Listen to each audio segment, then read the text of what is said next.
what I say. We're going left, I need you by my side. We're going left, tell me why you're always on the right. Don't decide, I just need you to barely try. Not die, there's one left, I need you to win this fight. You should've rested, we lose like this every time. Go ahead and cry, you're not getting better. This isn't fine, we can't play together. Tell me, where are you looking? There's no way that you cannot see what I say. And tell me, where are you looking? There's no way that you cannot see what I say. Tell me, where are you looking? There's no way that you cannot see what I say. And tell me, where are you looking? There's no way that you cannot see what I say. Going left, I need you by my side. Going left, why you're always on the right. Don't decide, I just need you to barely try.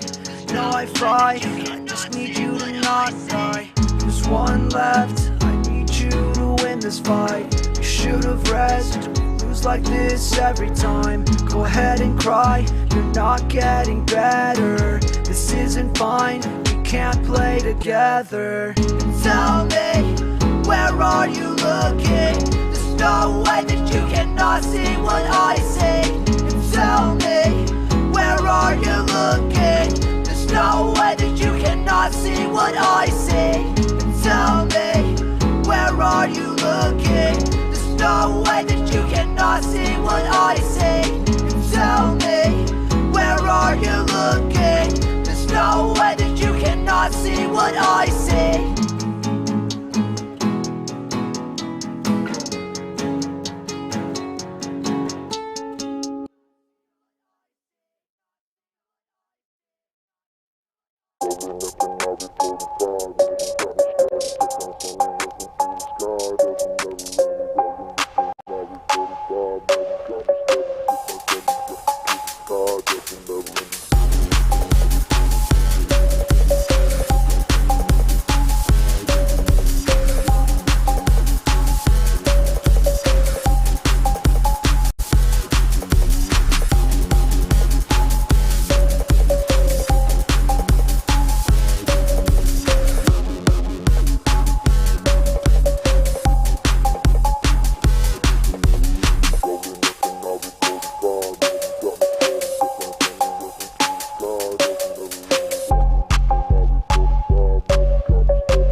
Good afternoon, ladies and gentlemen, and welcome to Series E Apex Legends. My name is Yeso. I will be your host today. Excited to be back once again for some more Apex action. Of course, we are finishing off Week 8 here. If you did tune into the show last night, of course, just due to technical difficulties at the start of the season, we weren't able to run our event last night, but everything is looking good here today. We're ready to run 6 games of Apex action here tonight, and I'm certainly excited to do it because, of course, it's the first competition for us of Season 12, and an interesting wrinkle tonight. If you did see the show last night, of course, I mentioned that we're planning on switching our format here at Series E to match ALGS with that split format with 3 games of World's Edge, 3 games of Stormpoint. We have decided that for today, due to input from the players competing tonight, that we are in fact going to do 6 games of Stormpoint for tonight. I know a lot of squads really want to get as much scrim practice as they can on Stormpoint in preparation for the new split of the ALGS. So for tonight, we will be doing just 6 straight games on Stormpoint. I'm excited to see how the teams adapt to this new format on this new map. I'm excited to see professional competition on Stormpoint. I think it's going to be great, so I'm certainly looking forward to that. Now, for those of you that are new, may not have seen Series E or Esports Arena before, I want to break down exactly how Series E works, okay? Series E is a professional esports open circuit across multiple titles. We've got Apex Legends, Guilty Gear Strive, and Halo Infinite. Now, the way that you get involved is come and play in the open qualifiers. The best of the best from open qualifiers will join Series E. Now, for them, that means they sign a contract, they get drafted to represent one of our partner brands, they make a monthly salary, and they get to compete weekly for points and prize money. In Apex, it's every Tuesday night against other open squads, just like these teams used to be themselves, and then every single Wednesday against some of the best pros from all across North America. So if you and your squad want to get in on the fun, make sure to head over to matcherino.com/ESA to sign up. And if you need more info, esportsarena.com has you covered. But of course, we are focusing here on Pro Night tonight. Our 6 partner teams continuing to battle it out. Vizio still holding on to a strong lead thanks to their really fast start at the beginning of Season 4. The rest of the squad's trying to catch up, and they'll have an opportunity to do so tonight. Of course, the competition that much tougher with the likes of a TSM, Cloud9, and many more top caliber professional teams coming to compete. But many of those partnered squads have shown that they can stand up to the test of these professional squads, and we'll have to see if they can do it here one more time tonight, right before we hit the midpoint of the season.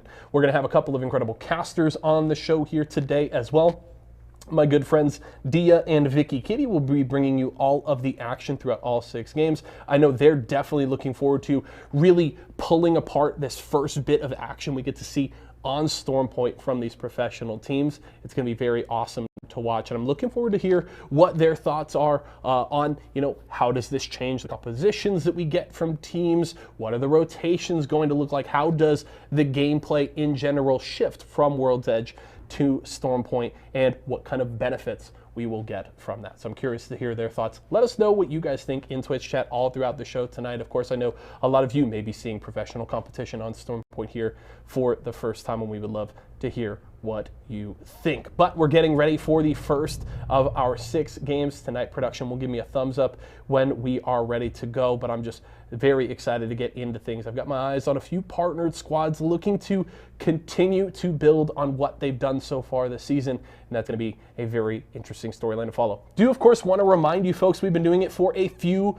weeks now. We're going to do it again today. Our Series E fantasy competition every Wednesday night. The way this works is if you go to our Twitter at Esports Arena and reply to our tweet today about the Fantasy League, you can get in on the action. Pick a team of 3 players from any of the squads competing tonight, and they will accrue fantasy points for you based on the damage, kills, and everything else they're doing in tonight's games. Of course, you're looking to finish at the top of that leaderboard and win a mystery prize. Do remember that the first person to reply with a unique set of players will lock in that unique set, and it cannot be repeated. So get in there, pick your team right now, and get in on the action. And also make sure to stick around all throughout tonight. Of course, I'm going to be breaking things down in between games, and I have a special guest coming to join me later on that you're not going to want to miss out on. But we're ready to go. We got 6 games on Storm Point tonight. It's going to be a blast. So let's kick off Week 8 Pro Night here at Series E Apex Legends. Series E. Series E. Series E. Series E. Series E. Apex Legends. Apex Legends. Series E Apex Legends starts right now. And now we're seeing once again, just like Game 2, slowed down, but Fury time and time again, and geez, they think they're winning it. Chances are they're winning it. It gets thirsted by Zera Tricky as Hacula's going to come around the corner with the spray, and now it's just one player alive over here, and this was... Yes, we are ready to go, yes. So, in fact, from the moment that we opened the show today, this is all I could think about was the time that we'd finally get to break down Storm Point and all the wonderful things that come with it. With Defiance taking the lead as our newest patch, we've also got so many changes to the legends, to the guns, to everything, and we're going to have time to break all that down. But I think it's important that we remind you that with all these changes, there's still something that we can go back to. It is, of course, the players that you know and love and the point system that will be the bedrock of all of this. Throughout the course of all 6 games played on Storm Point today, we will still be using the same old tried and true 12 points for the win, scaling all the way down to 1 point between 11th and 15th, and then 1 point per kill. So that, at the very least, should help us make sense of all the madness we are about to see today, Vicky. Yeah, we're going to have that consistently stay into play, but with some of these changes and going into Storm Point, it's going to mix things up. I'm super excited to see how a lot of these teams make those adjustments because I believe this is the first time we're going to be able to see these pro-level teams now compete in this sort of capacity here within the Series E Pro Night. It really is, and it's changing a lot as well. I know that a lot of teams have already chosen where they're going to drop, where we may get some action, but I'm expecting contests early on, especially from our partnered squads. With a team like Vizio landing center of the map as well inside of Jurassic Park, I am hoping that they can get involved in some action. And if you're wondering who we're talking about, it's right there on your screen. These are our squads that will be competing tonight, with a lot of our partnered squads coming first, all the way from Excedrin all the way until Vizio, and everybody else at Pro Night teams are ready to go. Yeah, our 6 sponsored teams, everybody else coming in from their Tier 1 sponsored teams, also going to be able to play in this professional capacity. I love seeing how our sponsored teams do against a lot of these heavy hitters that we see coming in from the ALGS now, going to be able to perform here in this Pro Night. But you talk about some of these landing spots. You talked about Vizio, you talked about Jurassic Park. My eyes are on Exit, the winners of last week's Pro Night, because they tied up with ESA, but Exit specifically, I believe, I had seen them state that they want to land in Stormcatcher, and we know all the chaos that goes on in Stormcatcher with many other POIs like Command Center, Thunderwatch, and even the Cliffside Depot actually being on the other side of the area where they're going to have a lot of that ability to try to traverse through this open ground. But it's a matter of those quick rotations, and that's kind of what I'm going to be treating Game 1 and looking at how these teams are going to approach Storm Point. And that alone tells us a lot about how these teams are thinking about Storm Point as well. You mentioned rotations, and when you think of rotations, there's one legend that definitely goes with that. Valkyrie is expected to be even more highly prioritized here than she already has been on World's Edge. And with the introduction of a new legend, I'm also hoping that Mad Maggie gets some love, although I have heard from a lot of pro players that she's not quite powerful enough to be a top-tier pick just yet.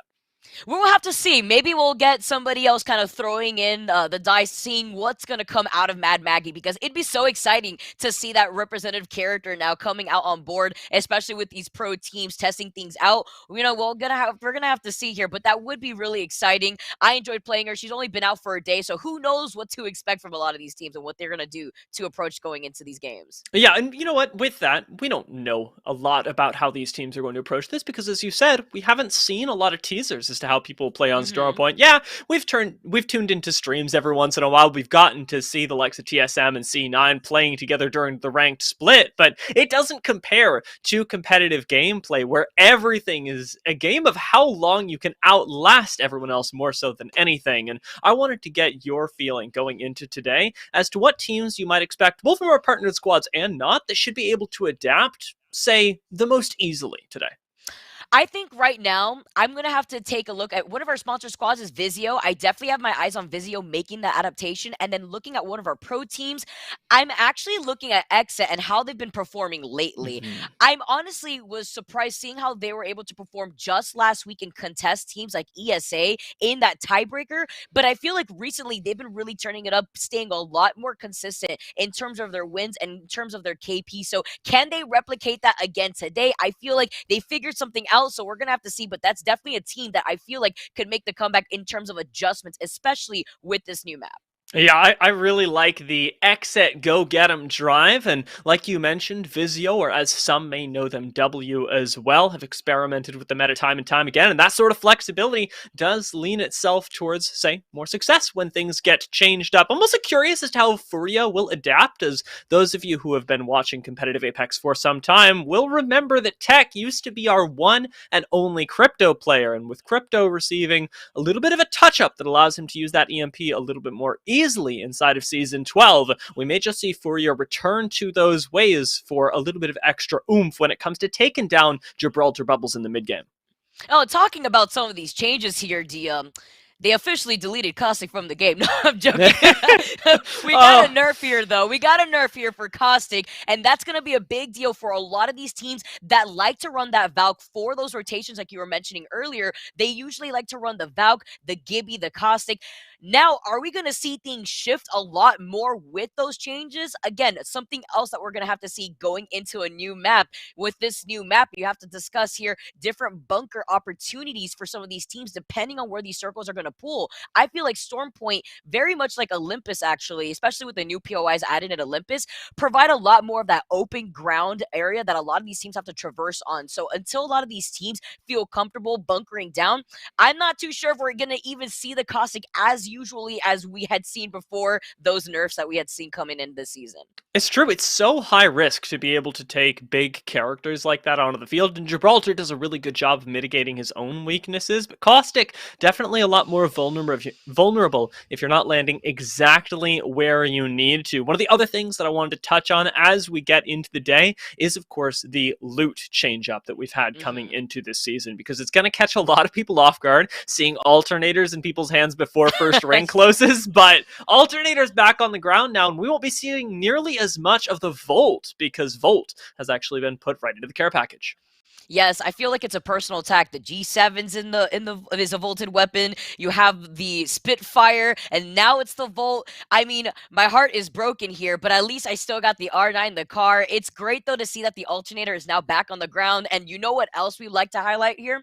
We talked about it earlier, Dia, but the RE45's got the hammer points. That is something else to look forward to. So if you hear something scary that isn't the turbocharger, definitely be wary of those hammer points, because that RE45 is going to shred you. The respect is going to have to be given. But aside from some of these gun changes, there were some storm point changes too that are going to be relevant going into this map. And I believe some of that was a wildlife update regarding the prowlers in terms of the damage that they do, as well as how they interact with the vehicles when the tridents are actually driving through the land. Yeah, it should be a lot more easy for teams to fight both in and around Prowler spawn points, as well as with each other or rotating through zone, because of, like you talked about, that reduced damage and the updates that have come to the aggression system. Prowlers, once there are 2 squads in the area, will no longer spawn infinitely. You can only have 3 Prowlers on you at once, and things just get so much easier when we consider that there are going to be both less Prowlers and less aggressive Prowlers both in and out of the ring, and especially out of the ring, where teams that like to take long rotations, like potentially a Cloud9 that we haven't seen them play on this map, won't have to deal with the wildlife forcing them to reveal their location. And better rewards too. You get better loot. That was another tweak that they added for the Prowlers. So I'm excited to see how that plays out for these players going into Storm Point. Another thing, a little small change too, is the dropship pathing. Something else to allow a lot more teams to have a much more diverse look over where they want to land over at Storm Point with those different dropship paths. So it's going to be great. So many changes in general going into the new season. I love it though. It's like a whole another Christmas morning that I get every few months, and now we're here again with a new season. Yeah, we get to experiment with so much. I like that you bring up the dropship as well, because one of the things that may catch people off guard going into today is the way that verticality will play into this map. More even so than we see on World's Edge, because World's Edge does tend to have a lot of buildings that we can lock up in. We talked about the caustic a little bit earlier and the boon that he provides there, but it in Stormpoint, it is so much more about controlling high ground, and that's where teams that start very, very far north are going to have an advantage over almost everyone else, especially if Ring starts to pull over to them. Because with the combination of the open ground that you talked about and the height disparity between so many of these teams, it is going to be that northern end that is very abusable, especially looking over towards Wall and its extension off into the east.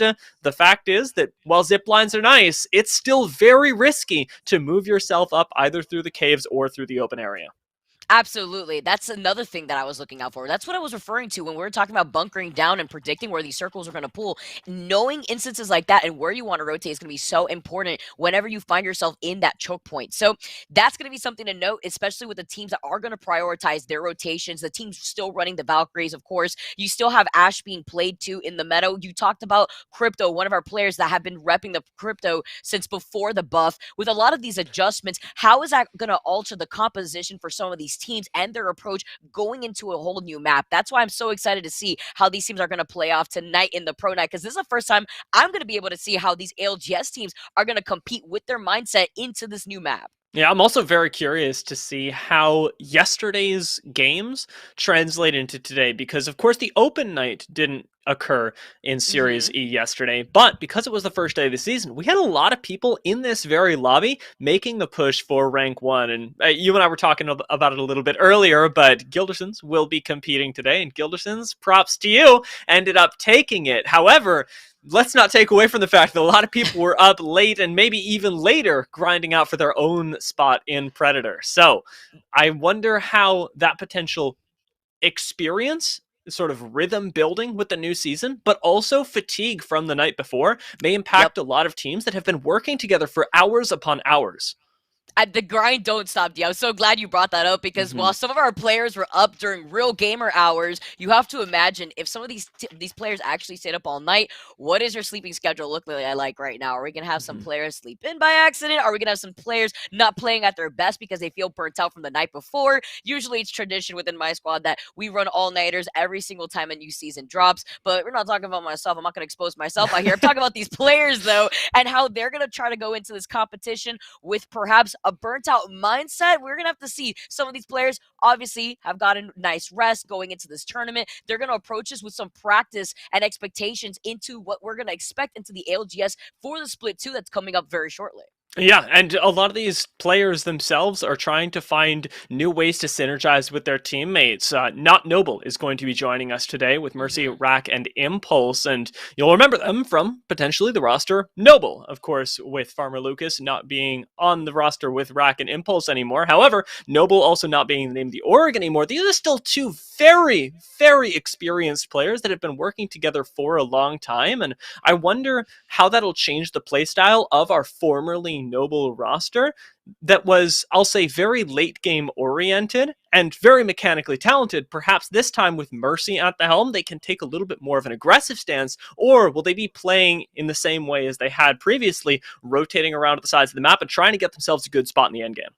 Yeah, always bringing in a third here in the middle of the season, really test out the synergy that we're going to be seeing within some of these teams. But I believe since we are going into Stormpoint being a different environment for these teams, that's going to play into Not Noble's favor a lot better into working on that synergy, because a lot of these other teams are also working on not just their rotations, but their new approach to this map too. So it really does help them out in testing this out now, especially trying to build that synergy better late than never, as I always say. Yeah, oh my god, a lot of this is really going to be synergy communication, because I think that one of the things that does get overwritten a lot is the ingrained rotations that come with your team and where you end up landing, with both those things being shifted up, and even just the one for a lot of our teams, things are going to be heavily transitioned into a communication-centric style as opposed to a, well, I know what you're talking about without saying it. Everything has to be explicit here, and as we finally hit Storm Point for Game 1, first game in Series E on this map in Season 12, we are going to get a taste of everything, and Checkpoint already looks like it's got a lot of action going on. Oh my goodness, how many? That's already 2-3 teams already going on over there by Checkpoint. What chaos am I expecting? Usually there's a beacon there too. We're gonna have to see, because the team that comes out on top is gonna have that next circle information, as Ghost is already non-stop with the 30-30, but Mad is already taking some shots themselves. The respect has to be given, because they do have that slight high ground with that building off to their left.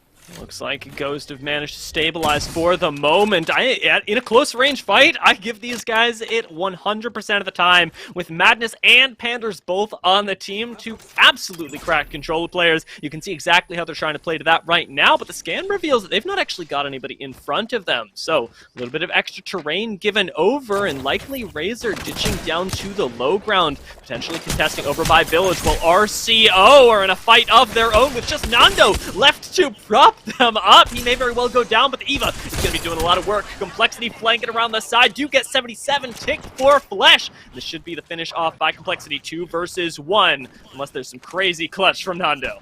It's still very possible. Look at Monsoon. Look at iShining. He's one shot away, but look at Monsoon with the flank too. Perfect timing as he cleans up RCO. That's going to be RCO being that second squad to go down. Already fast-paced, seeing that there's 18 squads left in this lobby still. Whoa, whoa, whoa. We've got a little map update as well, making it very clear who is where. Oh, I love this. Of Thunder Watch, where the ring will eventually start to pull as well. C9 very close by inside of Command Center, but already leaving Jurassic Park. We've got the likes of Vizio making their way towards the beacon to get that little bit of information that they can use to potentially hold up on the high ground that they'll have access to. And look at where this circle is pulling. It's pulling to the northeast side of the map, where we were talking about where Xset usually lands in Stormcatcher. This opens up opportunities for this team to already make the rotation to hold that final circle placement. So we're going to have to see what they do, as you could see actually Complexity on the other side of that map, closer to Command Center, as C9 make their way over to that circle too. But with a lot of these teams, as well as making their rotation, it's a matter of a lot of these teams also getting really aggressive, as you can already see at the very start with some of these teams already going down. Yeah, Knights have already cleared out Lightning Rod as well. Asura playing with Crook and Ronnie today, formerly of Premier, or rather, you may know them from Premier. They'll have the highest of high grounds to work with, and I wonder how they end up using that, because when the circle does pull right next door to you, when you've already got a good spot, you've also got to have great loot to go with it, because otherwise you're going to be absorbing a lot of pressure and won't have a lot of autonomy to dictate with. Interesting to note as well, that with C9 still hanging out inside of Control Center with, I'll say, middling loot so far, that we've got a Crypto joining us today already. I love it, and this is what I was expecting too, especially after those buffs. It's going to be nice to see how a lot of these teams adapt. Not Noble, though. They have Crazy Cat on the raid. They're still running the Valkyrie, the Gibby. See them trying to take care of some spiders to get some of that extra loot. Meanwhile, on the other side of the map, all the way to the south by Fish Farms, you got Excedrin making their way over, still trying to clear out as much loot as possible. You see Kimchi Lee repping that purple-blue Evo, but so much loot to be collected here. You see the Boost Punch, too, trying to come out from enemy in the water. Yeah, this is a team that I like their choice of landing location, because they've ended up going Fish Farms this time around. It lets them play almost the same game that they would on World's Edge. It's a squad that really likes playing around the edge, where C9, of course, have made a little bit of shift up. We saw them in Command Center. It's a lot more difficult to play edge when they're starting quite literally in the center of the map, so playstyle's already changing. And now, while you're playing on the edge, you got Trident still on this map. You got CLG rolling up soon, though, coming out on their 6. As long as they pass by Gale Station, it's going to be a bloodbath soon. But you can see CLG also playing the edge, too. They want to approach this circle that's pulling towards Stormcatcher from the south side. So we already know there's already 3 squads on their way in the middle of the rotation, including Excedrin that is coming up right ahead of CLG. I don't think they've spotted anybody yet. There we go. Finally, ping's coming down. Do let CLG know that there is a squad ahead of them, but they've also got access to this jump pad that they may be able to use. CLG making very, very wide rotations, are just completely foregoing it. And I'm completely lost as to what this game plan is going to look like. Are they trying to go out through Cliffside Depot? I'm trying to see. It looks like they're just gonna rotate through the edge. You can even see Metro with the dome ready, just in case he's gonna put it on the Trident. But what's great here for CLG is while they make these quick rotations, their Evo shields look great. They were able to get great loot with those 2 blue and 1 purple. Now Razor, though, have been in some fighting themselves. You can see the 2 blue Evo shields that have been able to be built up as Bursty's on the Loba. Completely in the center of the map right now. We saw Vizia rotate through here earlier, but Razor have got themselves a little bit stuck, potentially not wanting to use that Valkyrie ultimate or not having access to it from earlier. They do get a little bit of damage down, but for right now, I'd be hesitant about attracting attention because they are flanked by squads. They've even seen one moving up the hill this way on the zip lines that, of course, while very convenient, do also expose you to a lot of risk, and Razor may just try and make that same move themselves, get a little bit closer, and maybe even get a beacon scan on this building. I like this move that they're moving away from that building because just like you said, they were pinched in the middle of a lot of spots there, a lot of congested spots from these teams that are going to make this rotation soon, but also they were on the low ground. It's kind of like that dip between both those areas where Razor does not want to be in, but they do have the Valkyrie for those quick repositions. At the moment, they're just opting to go in for those rotations because looking at Bursty, even though he is on the Loba, he still has that white light extended mag, so he wants to be able to try to get a better mag before engaging too. He's got that black market ready though, as they are coming up on another squad and they do know where that next circle is going to be pulling. Big fan of the rotation that Razor have chosen to take here as well through this little bit of a bridge in between high grounds. This allows them access to, of course, both sides, but more importantly, the safety on the low ground right outside of Stormcatcher, allowing them to elude a lot of other teams that would otherwise be searching for them. TSM, however, in the meanwhile, have been making their way up over towards Cliffside Depot and seem to be angling for that high ground. Remember, we had Knights all the way up over by Lightning Rod earlier, so it may be that TSM are walking right into them if they're not careful, and I like the choice to avoid taking the the gravity cannon 4 now. Gives them a little bit more stealth as they approach what could be a very clogged up area of the map.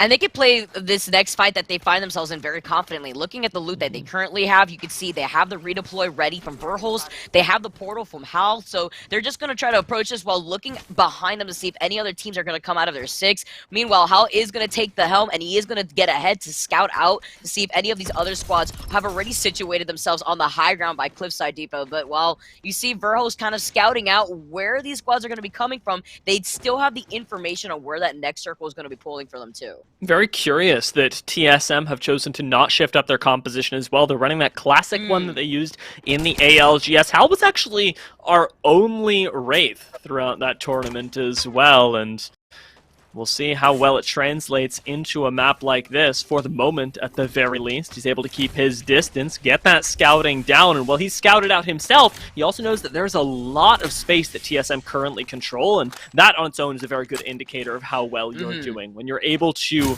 claim dominance over an entire portion of the map, this is really nice stuff for them. Basically the entire side of Cliffside Depot. They saw that there's a squad already holding onto Lightning Rod. There is a beacon there, so it's going to be really smart to hold for that next circle. But look at Reps, though, beaming down with the charge rifle. He's got that purple scope, too. You see him now. He's got the bombardment, but they're not going to try to overextend. They have a great spot here on the high ground. Now you can see if Hal tries to take an off angle like he usually does to try to split off some of that focus fire. Really underrated thing about our new season as well is the shield's broken ping that you've already likely noticed coming in a few times. Very, very nice to have when playing around in your solo self, but I imagine for TSM equally useful is to keep the comms clear and information free flowing. With Verholst taking the height right now, this high ground control only gets even better for them, and a nice 76 crack on the wingman to say goodbye is even better. Reps gets to continue leveling up that Evo shield, only 13 damage away from having a purple, but won't get it just quite yet. Instead, TSM look like they may be trying to continue this fight even further, especially after they get that knock. Oh, worth, so worth. Not only do you get the purple Evo, but you get the knock as well. TSM quite literally shoved that team back, but with the dome coming out, TSM understand that they are going to be able to successfully get that res, and TSM don't want to give up this spot. Like you were saying earlier, Dia, they have control over this entire side of Cliffside Depot alone. So the only other team that they really have to worry about is the team that has the high ground by Lightning Rod, which they're not going to give up that spot or the beacon either. So TSM know that they have this spot uncontested, minus that squad that they were able to get the advantage on.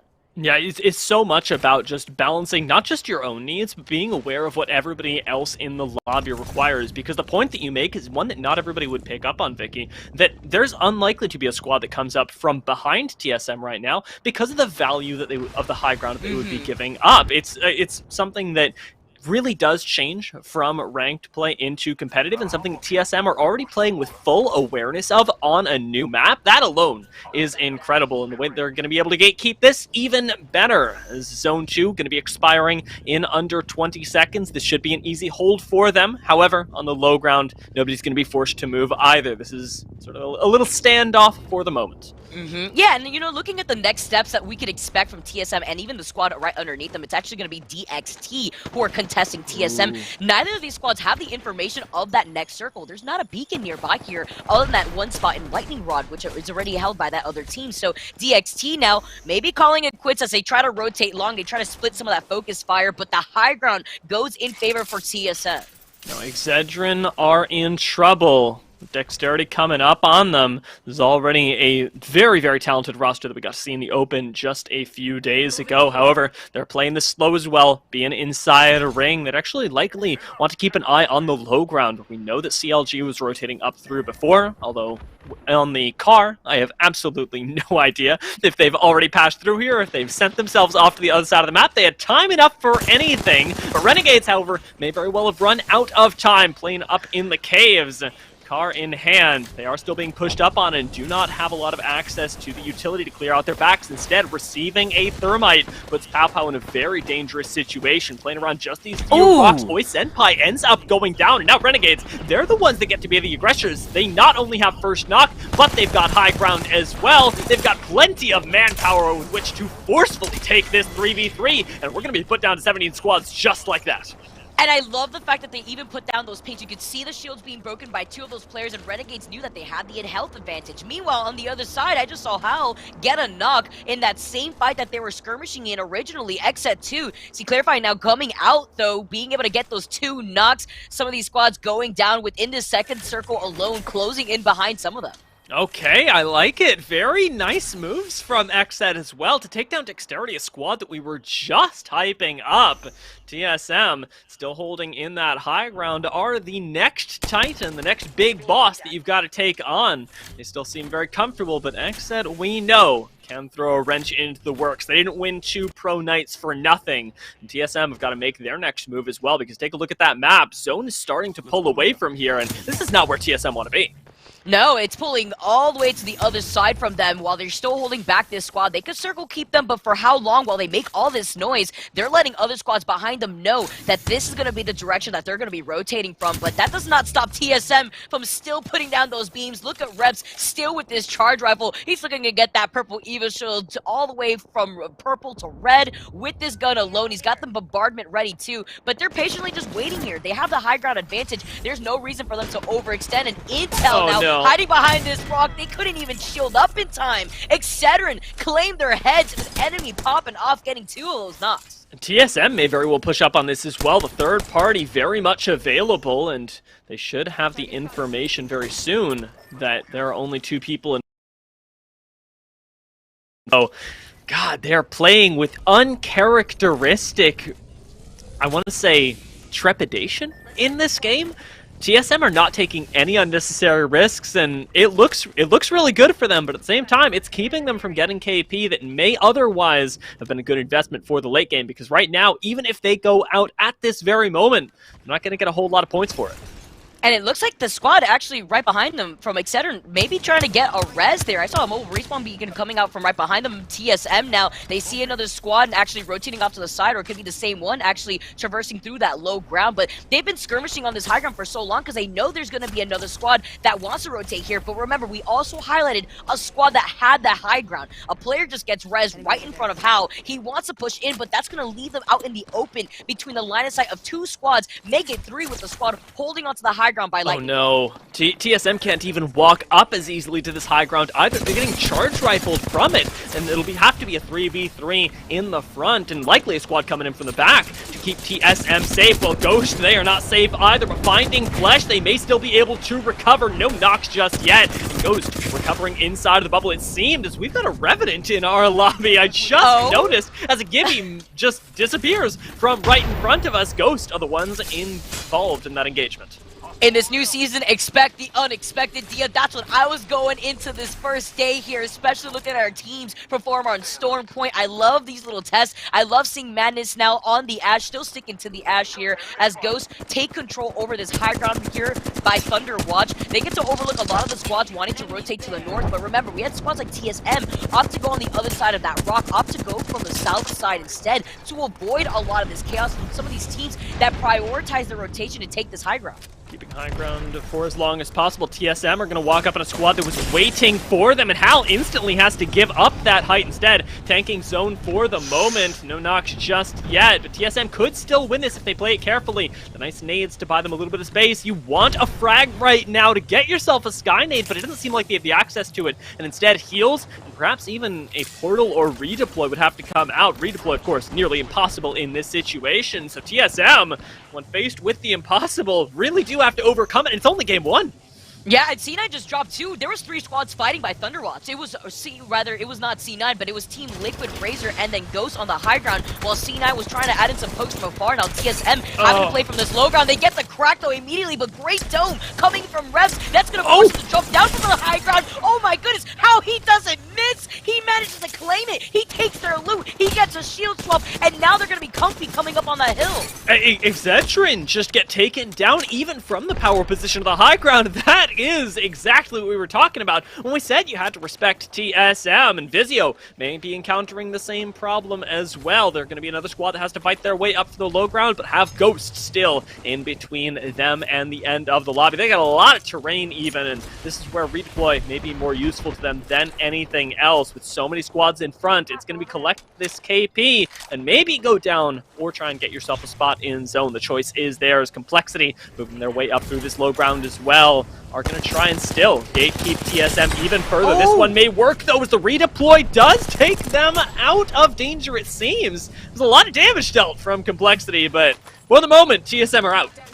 TSM just barely said that's none of our business. Look at this. Hal was broken, Reps was broken, Verhulst managed to get away even though he redeployed right in front of Complexity, and that was Complexity trying to go in for the third party, but they're not letting loose. Now they're landed on another squad, and look at these nades being sent out. TSM have to give up this ground. Oh, the defensive bombardment as well. Hal, he's going to take so much damage right now, reduced to 25 health and just a little bit of shields while Reps goes down entirely. Nobody is giving up this fight, and a CLG take control of this height. They might be able to take down TSM as well, but still have to play with extreme caution, having lost Mamba already. Vitro's waiting on the bubble, waiting for that res, but may not have the time for this cooldown. Shield battery gonna come in. It seems like the high ground is safe for them for now, but there's still so many squads that have to move at this very moment that res simply isn't possible. And as they get full sent on, CLG do end up securing at least one more KP, keeping themselves up while Complexity finally get to join the party.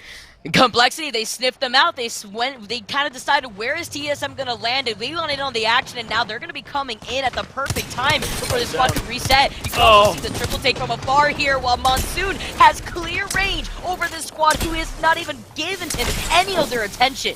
Oh my god, Monsoon, how could you do this to them? All chained up with nowhere to go. This is an easy wipe for Complexity, and a nice retreat back to the dome with an even better portal to get them out of danger. With Knight still fighting for their lives on the northern end of this, they may be able to survive unless Reptar manages to take a few points out of them. It's them going up against Team Vizio, though, are monsters of the partner squads, and we'll see if they get knocked out right now as Knights push all the way up. And Complexity try and claim dominance, try and claim ground over this southern end of the map. Let's see, I like the space breach to reposition there, especially after that fight. They would have been put out in the open, minus those rocks to really utilize for natural cover. Knights, though, is still in this here, as they are going to be able to rotate off to the other side. They do have that redeploy, too. Yeah, it's going to be Knights versus Complexity, but the high ground was in favor for Knights, but Ronnie gets beamed. It's going to be all Complexity right now, having taken down 1, 2, and 3. They make a third party look like the key to victory here, and nothing says Apex Season 12 more than that. Complexity managing all their fights wonderfully. Make great use of the bubble, great use of the Ash that premiered with Stormpoint as well to reposition and make that game theirs.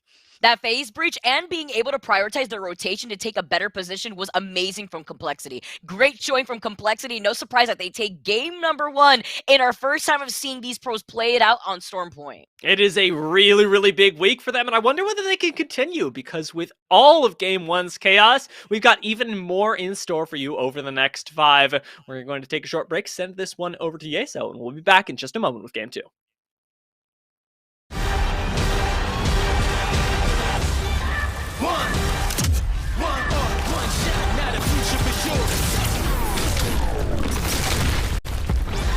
Verses coming daily under pressure. Working on the plot and the scheme. The true style trademark is at the edge of your dreams. I'm talking. Yeah. One shot, now the future is yours.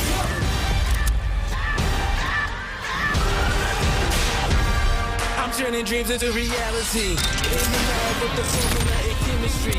Your memories spark and motivate and make the industry shake. With the bars and the breaks, I'm talking one chance that I was so good for the goal. It's one shot, now the future is yours. Go!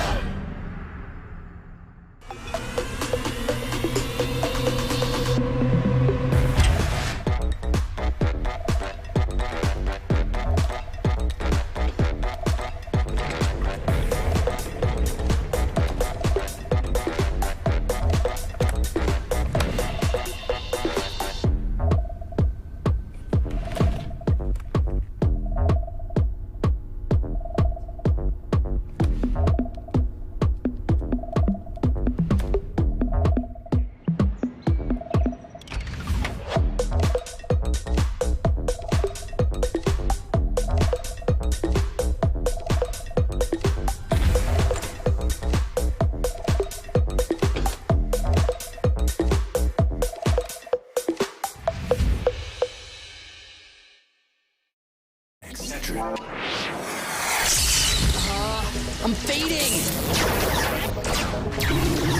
One bad headache can crash your entire game. Excedrin relieves headaches fast. Excedrin, game over for headaches. It's fruit refreshingly sweet, but without sugar, 0 calorie treat. Now all our top flavored splash. It's fruit freshen. One game on Stormpoint in the books, and it certainly did not disappoint. Complexity come out on top. They were considering making the mistake that Excedrin made, trying to push from high ground on the TSM. It didn't pay off for Excedrin, and the conservative play there from Complexity pays off as they take the win in the first game of the night. Let's check out our first player of the game for tonight's competition, and it's going to go to a very familiar face here. Monsoon with 4 kills, 3 assists, and over 1,700 damage. More squads being willing to pick up the Ash. I'm curious if maybe some folks like how Ash fits on Stormpoint. We'll see, of course, as we get to see more and more play on Stormpoint and widen that sample size, but Monsoon looking good on it here for Complexity. They grabbed the win to start off the day. And really well played. I love that we really got to follow a lot of the action in that kind of southeastern edge of the circle for a while, where we saw multiple different standoff. CLG were down there, TSM, Excedrin, Intel snuck in there for a little bit. Quite a bit of chaos down there, and I'm curious to see how things continue to play out as the play on Stormpoint continues. But that's certainly a fun game to see how the action will continue. We are going to go to a quick break right now, but when we come back, we'll get into game number 2, and we'll hear what Dia and Vicky thought of all that. Don't go anywhere.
Welcome back, folks. Game 2 on the horizon and another return to Storm Point. We will not be stopping today. No how, no way, because these teams are hungry, and we already got to see a little bit of that in Game 1. Not even making it into our final zone, Vicky.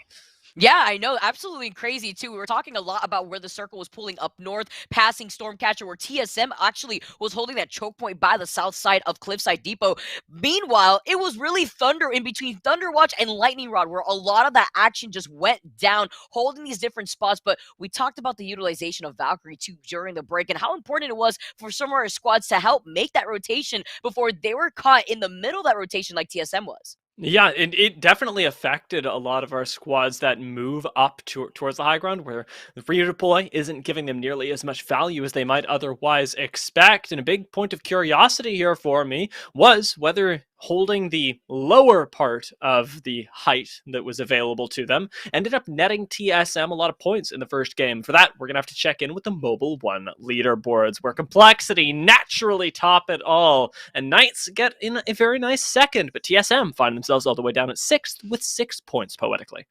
And that was after they were able to get, I believe, 4 KP and get out at 9th place. So Complexity taking that win as well as some of that KP themselves with 22 points, starting to slowly build up that gap. But Knights are right behind them, taking that 2nd place win when they were able to take out Team Vizio right before that.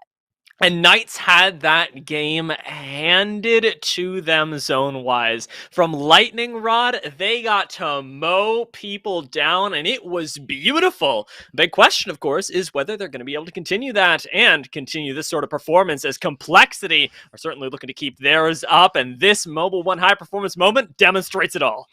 This was absolutely insane. Monsoon was able to hang on to this high ground for so long because, unfortunately, that squad right below them, CLG, they were getting shot at across the field by Knights too. So with so much of their attention split up, Complexity came out on their 6, but Monsoon, he just does not miss. They were also able to quickly reposition here with the phase breach, which is why we were highlighting how important it is to see this difference in composition with Monsoon being on the Ash. And it is really amazing to see the utilization of that, and as we drop into Game 2, we may very well get to see it again, but this one going to be completely different as we hit Storm Point one more time. See if Dexterity and RCO can have slightly better games, going out relatively early just last time around. Well, Complexity, our victors from the previous game, from Game 1, once again make their return up towards Thunderwatch. Yeah, and now they're going to be able to see where they want to rotate here. It doesn't look like they have that beacon, but it is going to be on the other side of that rock. You can see some pings being put down, too. I even saw a quick early fight going down somewhere by Cliffside Depot when we were just looking at the dropship, too. So already early fighting going on, as you can see Fearless getting that first knock, too. So it's been kind of high-octane match pacing so far, so within the last game and the start of this game, too. We're still all figuring out exactly what our territory is, how it's going to work out. I'm looking at it down over by Barometer, and there are definitely some questions around who owns what. North side of the map, though, getting even more crowded, as though we may not be going all the way up towards Lightning Rod or Thunderwatch this time. The wall is going to be a lot more highly contested, and this time Renegades are the ones with their pick of the litter as to where they want to hold. Knock, knock, World's Edge is calling. We're not getting any more of these southern pull circles. Everything is pulling up north, and I love to see it here because this is going to benefit teams like Exit, like Complexity as well, as they are going to be able to get to the beacon, leaving Thunderwatch. You can see them already in an early game fight, getting that knock and getting that kill onto Impulse, already starting off strongly here as Complexity want to continue making that gap difficult for teams like Knights to try to take over that first place spot. Okay, I like it a lot. Now, of course, they do have C9 next to them, as we saw them land a command center earlier, and with this zone raid giving Complexity a little bit more data, I'm expecting them to be a little bit more risk-averse as well, moving themselves up towards the north side of the map while risks are being taken elsewhere, and unfortunately not paying off as Intel swat down yet another squad. And they are able to get that res too with the quick shield swap in that box here, but Moody doesn't want to take any chances. He's just going to get the Phoenix kit perhaps here. Is he going to make the quick swap? All right. All right. Doing his best. He's also going to get that wingman ready. So with Intel now making their rotation, also getting Barometer here, they are going to be able to get enough loot before making their rotation. But since they are in Barometer, we know that the circle is pulling all the way up north to High Point. They have a bit of a trek ahead of themselves. Very nice turboed up Havoc as well. Should make Intel's life a lot easier if they can survive the initial bits of skirmishes that they will get themselves involved in, because of course they have very little shields to work with. Knights working their way down from the north end this time seem to have encountered a little bit of resistance as well, and this could be some cursory looting from squads that landed a little bit lower than them. Furia, of course, did like to start in Cliffside Depot, at least during game 1, and maybe that game 2 Knights say, I think this is ours now. We finally got here first. TSM can't push us off here for here. And now Knights, they're going to find themselves in the skirmish top over by the side here. See Asura trying to take an off-angle position, very similar to what we had seen just when TSM was holding this ground in the last game here too. I like the fact that a lot of these teams now are trying to play a little bit more spread out here on Storm Point. They want to cover more angles, but they don't want to leave Asura alone with Crook now moving a little forward. I am really liking the way that Crook is playing as well. His recoil control drills have really paid off with that R99, and Asura on a very creative flank could just spell a surprise knock into a surprise and very quick wipe. A domed up car though that leads us to a high-speed chase, or at least I was really hoping that it would. Nerf end up completely disengaging from this, and we're coming around. There we go. Here's the high-speed chase. We are getting car warfare. Oh no! What am I witnessing right now? This was not the Mario Kart that I'm used to. CLG with their quick rotation. They didn't have a dome to burn down, so that's why they didn't chase after the squad. They saw the dome being used up. They're like, all right, you can have that. You can have all that space with that different rotation as we go on the other side. You can see Vatro holding onto the dome themselves just in case they find themselves in a bit of a skirmish while they traverse through this low ground. And these are the hilltop spots that we were talking about before, and that's exactly why he was holding on to it, because they want to prioritize these rotations while they are on the Trident. And we all know the Trident makes a lot of noise when they want to go in for those rotations. So that's why Vatro being on this Gibby, having that dome ready is so important. This is actually so nasty to watch. That was one of my favorite moments of Apex Legends of all time, was seeing the car fight, and I can't believe that we get to live in a world where this is possible, and honestly, likely to happen again. With CLG again, though, making this very long rotation, they got lost in the mid-game just last time, and are taking a totally different move up this time, up towards Wall, which we know can be very risky. Wall holds a lot of very nice loot, and is pretty easy to hold as well when it comes to keeping squads from being able to rotate out. And that's the reason I really like this rotation from Nano, taking the little bit longer way around to try and get themselves up towards high point with less contest. I'm glad it wasn't the stinky cart, though, with the caustic traps being built up on top of the Trident. Sometimes you see that happening and all the chaos happening all around that. CLG, though, with the dome, they're going to get away. They're going to go in for that rotation like you were talking about. And you can see Mamba, he's got that R31, he's got that Devo. Not too sure if he's got that Turbo, but they are putting down some pings so that way they can approach here from that north side. I like this rotation a lot from CLG. We had seen them originally approach from the southern side, leaving Fish Farms, a past Excedrin, where they probably inevitably met the fact that that choke point between Cliffside Depot was being held by TSM. So now with a different approach, CLG are going to be trying to take this circle from the north side. Yeah, they're going to make sure that their backs are cleared out for right now, and on a low ground that doesn't attract a lot of attention, they can wait until Ring forces them to move in. They are very, very close to being in a safe place to play, and you want to play, if you are trying to play a little bit further back, the outside of this fence line, towards the side that CLG are already at, this southern end, providing a lot of cover. However, they've also got the option to move a little bit further up towards High Point and get cover from some of these Prowlers that otherwise could be a big problem. I believe Renegades should have already cleared them out, should have gotten the loot from them, but CLG could be walking into a trap. The buff loot, and as well as the fact that the Prowlers have had that change, it looks like a redeploy actually happening off to CLG's right too. So that's another note here as they do traverse through this incline of a hill. They want to try to get the high ground, but we have to expect with this redeploy coming in, that squad's already beat them to it. It is always a race that Valkyrie will win, and with Nano not using the redeploy himself, it's time to take down another Valkyrie squad that is flying over them. We are getting so much action over here, and even with a crack, it could be CLG's time to just full send on this. Bubble's already gone down, but they are ready with the flank angle. And CLG should be able to find themselves a little bit more action. Moving over towards this southern end, though. They're going to try and play inside of Wall a little bit more safe as Nano eats a lot of damage on his way out and may have bitten off more than he can chew. Portal just barely keeping him alive in time. Staying alive. Nano just gets away, quite literally. literally one shot. I like the call from CLG to pull back there, though. With that redeploy that happened off to the right, it notified them with some shots being taken that there was 2 other squads in the area right up ahead waiting for CLG, that they would have been getting pinched in that fight otherwise since they didn't use the redeploy. So CLG backing off, calling it quits. They don't want to find themselves pinched, especially after seeing that other squad redeploy. But TSM, it's never breaks on the pedal for this team. It's always moving forward with how getting that crack, but they don't want to overextend. They don't want to get too aggressive here. They're still holding on to Thunderwatch. They're on the edge of the circle, and they're just opting to go for the redeploy. A nice creative use of the boxes as well to make sure that they get hidden from sight on this reposition. However, where are they going to land? High point should be occupied at this point, and it's actually a very quick pivot right next door that leads them to a potential third party even. There are squads fighting right near where that gravity cannon lets out, but Liquid as well could be full sent on by anyone at any time, already fighting for their lives outside wall. We know CLG is nearby, but I don't know if Liquid will manage to survive to meet them. For the moment, big door ends up being closed, and it's Nerf that are in here with you, ready to take this fight, ready to end your story. Team Liquid already taken down one, and Force waiting with the PK. Might be able to get a little bit of a shot, but right now, this is not a fight that Nerf is particularly comfortable in.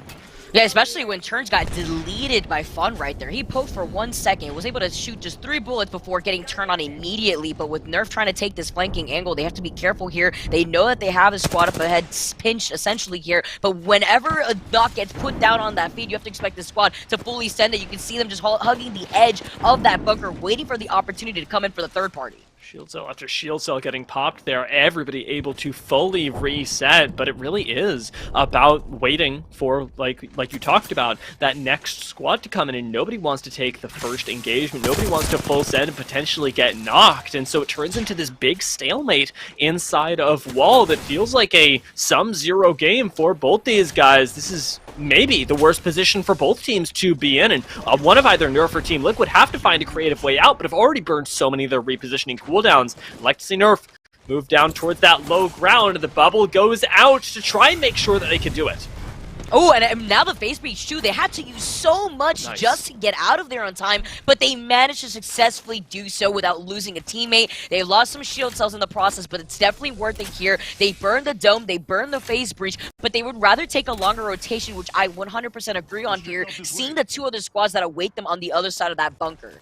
Now they are already running low on meds, and with 12 seconds left on ring closure, they are going to have to eat a little bit of zone for this. But what it should do is keep them from the situation they were in, that sort of mutually assured destruction. And Liquid get to dance their way in right now, making generous use of the new Gibraltar emote and plenty of loot on the outside. They've got themselves a safe position, and all they have to do is keep another situation like the one they had with Nerf from happening by keeping their eyes on that one zipline behind them.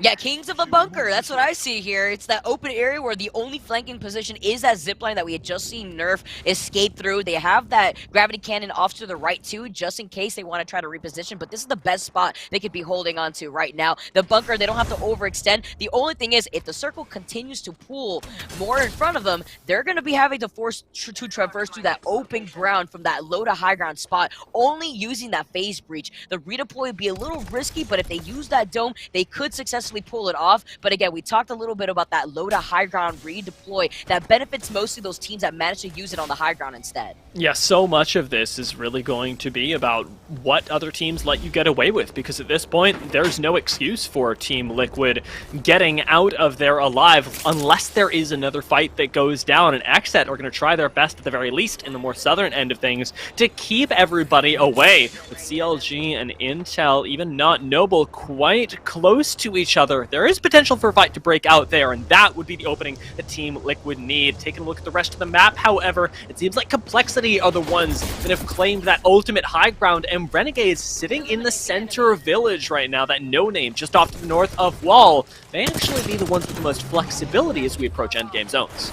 They are sandwiched though between Complexity and Nerf here, and Complexity do have that beacon advantage with that scan coming off immediately too. You can see as TSM also managed to get that information. They know where that circle is going to be pulling up to the north, and Renegades and Nerf are in such a great spot because they are on that high ground elevation overlooking Intel, who want to make their next moves as well. So a lot of these teams coming out from the west are going to be forced in that choke point once they're leaving the wall. I'm looking towards the southeast end of my map as well, and I am really, really worried for Excedrin. They look like they may just be gate-kept into oblivion by TSM again. That will be something we have to look out for as our partner squads try and make their way a little further into this lobby. Nerf are going to be the ones that start rolling up on a fight and trying to collect a little bit of KP as some nice wingy shots start landing, getting them at least an initial opening advantage, but it's all about claiming ground at this point, not getting the kills, because as long as you can keep hold of that height, it's going to ultimately favor you. And a very nice laser on portal as well, does say, and don't come back. Yeah, and being able to reposition so important here, even though Force Bolt was able to put in some of that damage, they are holding on to the spot, but in this slight elevation, remember, Nerf understands that Renegades is off to their other side, and Renegades have that height advantage as well as that position advantage. So Renegades in a really good spot. Meanwhile, Intel, though, they lose Fearless, they lose Capra at the same time. Playing around these domes are not working in their favor, but Mamba wants to clean this up just as quickly. CLG coming out of that fight, and not out in the open where they were in the line of sight of teams like Nerf who were just waiting for them to poke their heads out, and so quickly finishing that fight, they are able to quickly turn that attention to the other squad, leaving those bunker doors, probably being Team Liquid. Really impressed with the way that CLG managed to use that to their advantage as well, given that they held this building so early on. There's a lot of pressure on this squad to prove themselves going into Split 2, into the next half of this season, and this at least is an excellent start for them, and could be even better as, ooh, look at that, Valkyrie ult canceled right on the top of a bubble. This is really, really bad, and we don't know what squad it is just yet. Oh, lord, it was not Noble, and that is the end to that story. And you see Nerf also fighting off to the side on Not Noble. They take out Not Noble, and CLG are in the safety of this building, but they don't know where that circle is going to be pulling. And the moment they get that information in 47 seconds, they know they're going to have to give up this spot, as well as having to traverse through that open ground right outside of the wall. It's going to be really, really risky for them. Fortunately, there's a lot of cover provided by these small little rocks, but high ground definitely going to be favoring perhaps even the likes of TSM, who have flown all the way over right now, and everybody is aware that there's a squad coming for their position. Maybe the care package will be the nice thing to keep TSM in this game, as this height that they've opted for with Hal taking the lead does still provide them a lot of flexibility, a lot of options, and should be even in high ground with most other squads, if not greater. So scary here while they play around the rocks. They do have that natural cover too. You see the crypto drone now trying to circle TSM, get that next intel for that squad that is hanging on to the valley off to the left side here.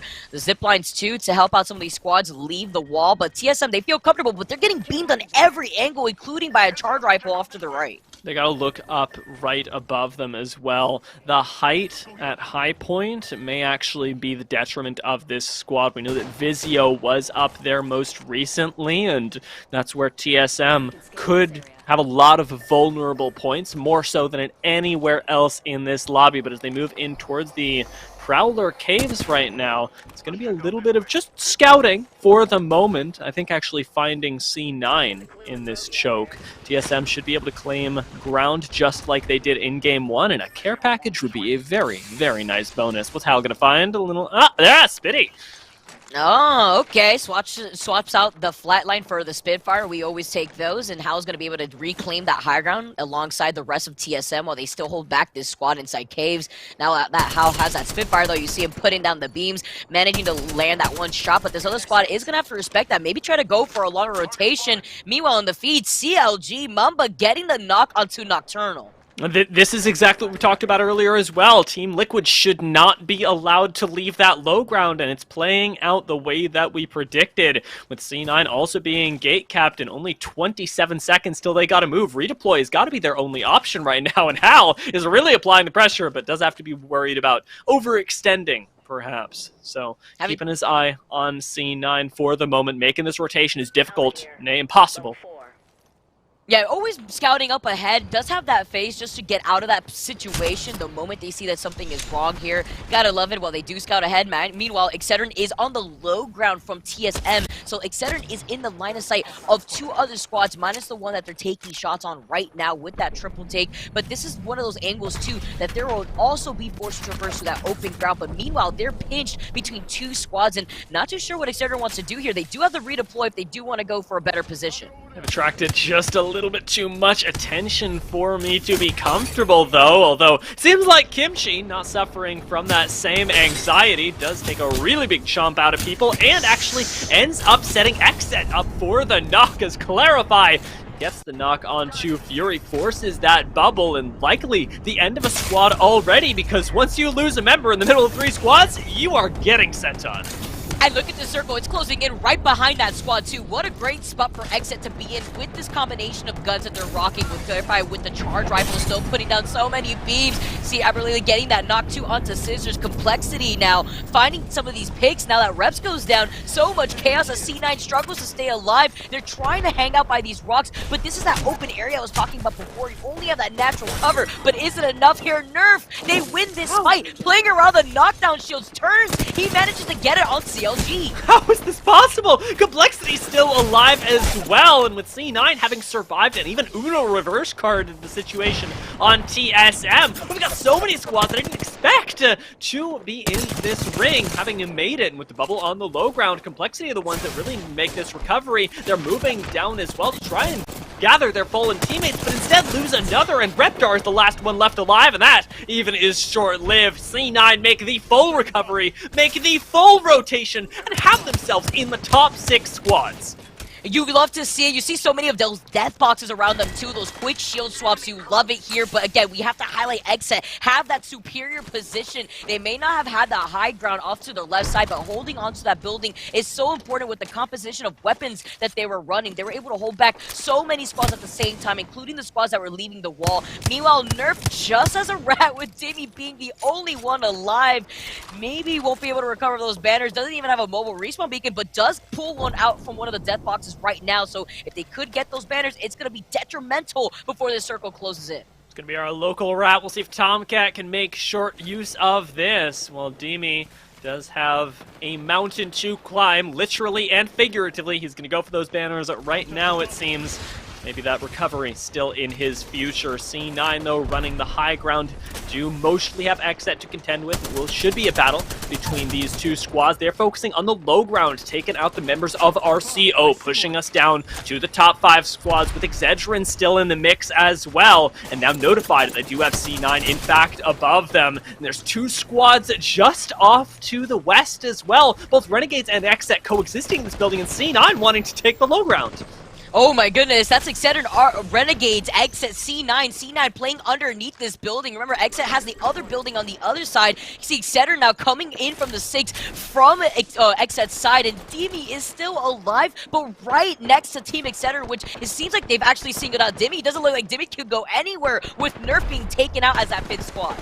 Gone are the days of Demi, but here come the days of C9. That was a very, very nice initial beam. And while our rat was swiped, we're down to our top 4 squads, so we won't be mourning them for long. Excedrin on this low ground are going to have the situation that was in their favor last game, now turned on them by Xset. And Renegades unable to push on this. They've got C9 right below. Thermite's doing a lot of work for Xset, but they do back off for the moment, not wanting to overly commit onto that low ground, especially without the defensive bubble tool that they've just utilized. Kenny making sure the high ground is still theirs, applying pressure to both Renegades and C9, lets the rest of his squad do as they like for the moment, taking bits, taking chunks, taking whole pieces and bites out of Excedrin until they're finally all eaten up and sent out of this game. Deleted, sent to the Shadow Realm, and I love these pings. You can see the shield being broken just coming up on that feed for these squads. So much good communication coming in aside from just the voice comms that they can put down. But Xset, they were able to go crazy by the end game last game in game number 1, but were unable to secure that comfortable position. Now they have the building. Meanwhile, C9 has the rooftops, and Xset, they have to be wary for their next move. With 3 other squads, they have to worry about C9 here on the high ground. Yeah, really the ones that have to worry, especially with 2 squads facing them down. We'll see how many ordinances are left, as for the moment it's just going to be a little bit of harass from Naughty on this height, but not a whole lot is left to keep people out from behind those fences. However, with Clarify going down, Xset may once again meet their end as knockdown shield is forced to be used to keep clean up for the moment, and Eternal Harass is coming down from this height. Braleli having that EMP still as well, a crucial tool in this endgame.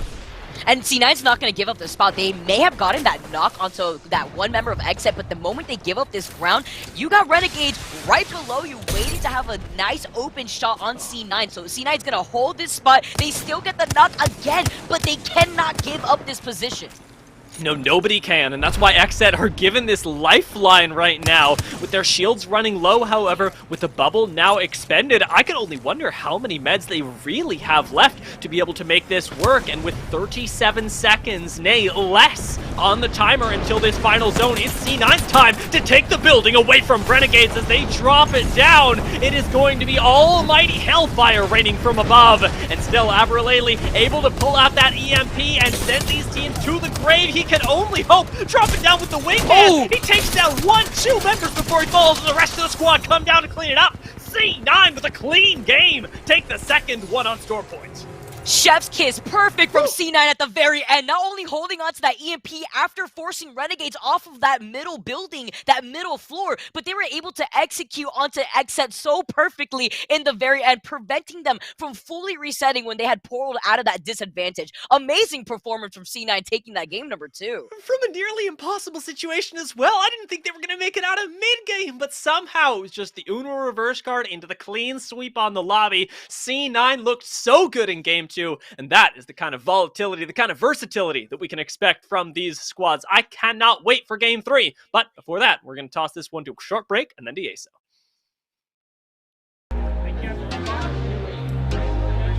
We're going to do it in 3, 2, 1.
refreshingly sweet, but without sugar, 0 calorie treat. They're all our top flavored smash. It's fruit freshen. I'm fading. One bad headache can crash your entire game. Excedrin relieves headaches fast. Excedrin, game over for headaches. We'll keep it towards the top of the alphabet there with game 2. We had Complexity taking the win in game number 1, and C9 follows up with a victory in game 2. They had the high ground on top of the building. Really well played from them as well. I love the fact that as the circle closed, of course they were applying a ton of pressure, especially with the Valkyrie rockets onto Xset, not allowing them to get those clean reses, get healed up for the circle close. But then as the circle starts to close, they apply simultaneous pressure to Xset, who's trying to get into space up near the building, as well as Renegades, who was inside of the building that they were on top of. And I think that was very key to them being able to get that win, because even Renegades, with the circle closing, was able to slide in late, but that pressure applied from both teams allowed C9 to grab the victory. So really well played there. Let's pull up our player of the game here for game number 2, and it's going to go to our old friend Zach Mazer. 5 kills and 3 assists, over 1,800 damage. Really good showing from C9. Obviously love to see it, and looking to see if they can keep it rolling here tonight. Complexity and C9 start the night off with victories, and we'll see what they can do as the night continues. We are going to go to a quick break right now. When we come back, our final game of the first half. Don't go anywhere.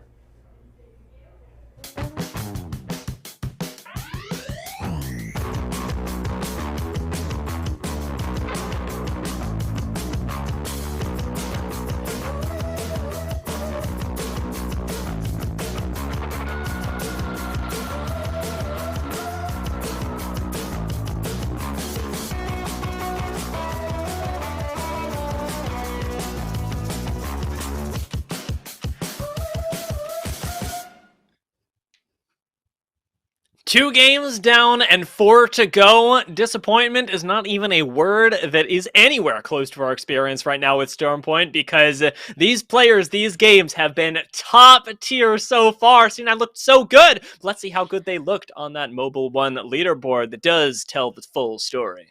Oh, but Complexity still stays seated in number 1 with 29 points after that second game. Complexity weren't even in the top 3, but Complexity still were putting down so much work with the KP that they were able to wrap up. And that's saying something with C9 taking that game. C9 had taken game number 2 with 13 kills in total, so that secured them 26 total points after their performance in the first game too. My God, it looked so good too. I am still thinking about that end game, and I wonder who else is. I wonder if perhaps our Mobile 1 high performance moment will show us a little bit more of that, because we got so much great action, and this was the beginning of that end for C9, that oh so glorious end. This is so good, too. The moment they booted that squad right off from that middle floor, they held a little bit long into the high ground of the building. The EMP, so nicely timed here. And in that moment, it was so crucial. Look how quickly it was for C9 to help clean up after Albert Laley right here. It was just Klein that was the last one alive. And you can imagine the pressure that the circle put onto Renegades when they were forced to drop down into that building. So C9, with that split attention, was so beautiful in taking the end game for game number 2. I mean, I don't think Abralili missed a shot, but can I also say, what a really nice use of the new and improved crypto. Very nicely done. Didn't have to enter the drone. Locked that EMP down. It's exactly what crypto mains dream of everywhere, and we may very well get to see it again, because we are heading into game 3 right here, right now. We take no breaks, no prisoners, and neither do these players. We're full sending it. I love what I'm seeing. I love how it's been so high octane with these matches at the very start of them. Like going into game number 3, have things slow down? No, it does not seem like they have. Knights now coming in to force out that early 50-50. They get that knock. You can see Crook onto Furia. It was Furia here who have been landing, and now they're getting contested by Knights once again. It seems like every single time we see some of these squads land over here by Lightning Rod, it's always the same case. I appreciated the climb there from Tech, but really, I know that when Furia lay claim to a zone, they call it the Furia Ape Zone, and that really did feel like the case. They sent it a little too hard onto Knights, and Knights did have that extra defensive tool in them. This is an incredibly talented squad that you cannot underestimate. They own Lightning Rod, and Furia will have to think twice about heading there again. However, we, personally, are heading in a different direction this time around. Not going north, we're going a little bit further south, as that zone dictates us. Zone 2 pulling all the way down towards the launch pad and just that little bit of fish farms. Oh, getting set down to the south, and I want to highlight that last fight too. Just the fact that Knights and Fury both landed Lightning Rod. I wonder if it's going to be something that we're going to be seeing in that split 2 of the ALGS. We're going to have to see though, as Bursty's on the Bangalore. This is interesting. I know that a lot of analysts have actually been talking about how Bangalore's utility is really nice in all this open ground, but for the early game, this is still going to be a little bit challenging to run with. Not as much utility as some other legends like the Bloodhound with that sort of on-demand ability to give vision to your teammates. On this height as well, Bursty is going to have a little bit of trouble locking it down if he gets pushed, but going to be left alone in large part as the rest of his teammates do come over to help him out. Hold on, Bursty, we're coming right after you. And, oh, Bursty gets the knock with the Sentinel. I love it, too, because you called it perfectly. If they pushed onto Bursty, that would be risky, because Bursty only had the triple take in the Sentinel. He could hit fire that triple take, but he gets the knock first with the Sentinel. And with Drez and Fury Live right behind him, they know that they can fully send it now while they try to get that res. Yeah, there is not that much health that can have been accrued in this time, and Bursty really wants this. However, there's still a lot of height available on the other side. Finding Flesh here doesn't quite get a knock, but that is 1 HP that you've got a Valk on at the moment, and not giving this up. At least a little bit of height will be taken, and it should be a respite for the moment. Razor should not be able to push on this just yet. Bursty is feeling it. He's got the double crack. He's still running around with the triple take and Sentinel. He doesn't care if he's coming from the low ground. He's got those smoke grenades too to prevent any visuals as he's going to try to approach the door. They block the door while they heal it up though. And now another member of that squad has taken the roof. Yeah, Bursty needs to be so careful to tether as Bursty is stuck onto the ground, but he's got Fury Live right here to put down the dome. Razor have pushed this very, very far, and if they don't clutch this out, now things are going to get more and more uncomfortable for them. Squads will start to arrive. Hearing this noise, it is so easy to rotate from places like Antenna. TSM could show up here very quickly. However, still having the angles on this squad, seems like nades are going to be used to try and get a little bit of an advantage, and there it is found. Instantly, Thermite doing a lot of work, and interestingly enough, a portal to take the Ash away from the door. Gives Razor a little bit more time to consider their strategy, but overboard isn't enough. Oh no, not even the Doku come out fast enough to protect Fury Live. They're gonna get the res right there, but you have Bursty to provide some of that suppressed fire, but he's got no shield despite building that evil shield up to purple. From the drop, Razor wanted to take on this fight, and it's just like you said, the longer this fight goes on, the riskier it gets for the third party. They finally finishes up with Razor coming out on top, taking care of RCO, which was a squad that was holding the inside of this building, but you can imagine the other squads that are in the middle of this rotation, they can at least supply and now loot up after you saw Bursty rocking that double sniper going on. But Xset with those rotations, they're on the other side now, trying to prioritize their positioning while they want to get to the southern part of the map here. I am personally shocked that we aren't seeing more of a change up in the squads right now. However, Splash eating a lot of damage on their way out. Maybe our next squad to be involved in a fight. It's another high-speed car chase right here, right now. It's going to be Nerf who first arrived to that gravity cannon, trying to relocate quickly in towards Fish Farms. It seems they'll be able to put a little bit of damage in behind them. We'll see how this fight ends up going, as Nerf at the moment have much more freedom to work with. The ability to disengage is theirs with on-demand use of the gravity cannon. And they have so much natural cover too here with these fences. They're going to be able to utilize the corners of them. You see Churns with that gold Evo, so he can put himself into this fight a lot more consistently. See Tether coming out, but Nerf, they're just deciding whether they want to prioritize taking these buildings first, because while they are in this fight, we have squads already rotating to Fish Farms. We just saw Xset rotating from the northern side of Fish Farms, leaving Launchpad. We're down to just our top 18 squads at the moment. 2 squads having been taken out so far, but we may be making it a third soon, as you talked about Xset and Excedrin are wishing that you didn't, having moved right into their landing spot. They've already taken down 1 member, and a nice 74 on a Gibby sets you up for a second if Kimchi Lee gets taken down here, and he does! It's going to be Xset collecting another kill, or CLG potentially getting involved in the fray, as they're the ones pushing to finish off Excedrin. So many teams have already secured a spot here in Fish Farms alone. That's why it's so important to get here first, as CLG are fully sending it on this team. They take out Enemy, they take out Kimchi Lee. That's Excedrin out, but the third party has gotten whiff of the fight. You can see some shots being taken through the cracks of the window when CLG try to get Mamba back in here. They have the Phoenix kit, but this is going to get heated real fast. Fortunately, he's up for now, but those windows are just temporary cover. I'm sweating just watching him pop the Phoenix kit. Takes 10 whole seconds to do. His Impulse managed to dodge out on the Rolling Thunder for now. This is not a fight that I'm feeling comfortable in just yet, especially with Crazy Cat going low at the moment. Again, not a lot of ways to heal up very quickly inside this building, and it's got to be Impulse that covers the doors. There's the squad right underneath them. No pushes just yet. Bubble actually coming out, and this may be where Not Noble can turn the fight. Oh, we can see they're blocking the door, though, at the same time. I like how Impulse just disengaged in that moment, didn't find the opportunity, didn't force their way in. They know, and they put down some pings on the choke point where another squad could just arise right here, and they've already moved in here. Perfect timing is Not Noble. Recognize now that there's 2 squads in the area. With these windows, these cracks leave it open for some of these other squads to now try to put in some of their own poke damage. So essentially, they're sandwiched between 3 squads while they hold on to the second floor. Yeah, you got to start getting real worried right now, conserving those heals, because you are in this for the long haul. The siege likely to come out inside of these very close quarters with so many teams piled up right now. TSM, however, trying to make their way in Launchpad. Seem like they will be able to at least force their way out of the building. Haven't gotten a knock just yet, however, with the shield cracked. TSM will be keeping everyone at bay, lest they go down themselves. Very scary position for them. Oh, and Knights, who were taking some shots at TSM while TSM was busy with this fight, managed to get that knock first. They take the portal, they fully send it. Look how quickly they are to shift their attention to the other 2 members away from them into isolating Guild right alone off to the other side. That is not what you want to see when you try to take these off angles, and now TSM quickly with that kill, they also reposition. The flanking portal really turned sour there, and Knights are kicking themselves for the use of it. TSM have repositioned a little further away, though. They have given up their spot for the KP. C9, though, giving up perhaps just 1 KP.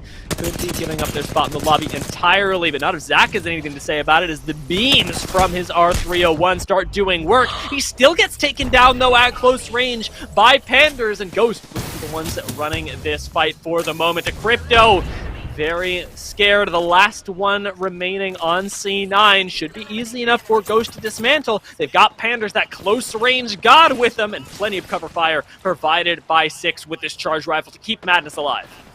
Best case scenario here for Crypto to be alive, but not when you're behind the crate by yourself. You see 6 putting down those shots with a charge rifle, but it was only a matter of time before they were able to sandwich and fully finish off Abraleli there, as now they're going to be taking out TSM, rotating out of the doors, though. I'm not over that flanking portal, how it just backfired. Meanwhile, we talk about some composition changes. Hal was like, you're not going to flank portal me. I'm the last person you want to do that to, as he's rocking the Ashe this time around. We saw him on the Wraith earlier, but with 3 other squads taking real estate in this area alone, TSM understands that they want to get hyper-aggressive to secure that KP, but they do not want to give off the ground that this building provides for them. No, it's so much about maintaining control, and honestly, for TSM, it is impressive on its own that they have managed to return to this building that they previously forfeited in favor of a few kills, because it is very difficult to retake ground consistently. However, TSM did it without spilling any blood even. There is still a squad coexisting right below them, and right now, at the very least, that seemed to be what TSM wanted, but instead, finding a crack, perhaps they've given it up.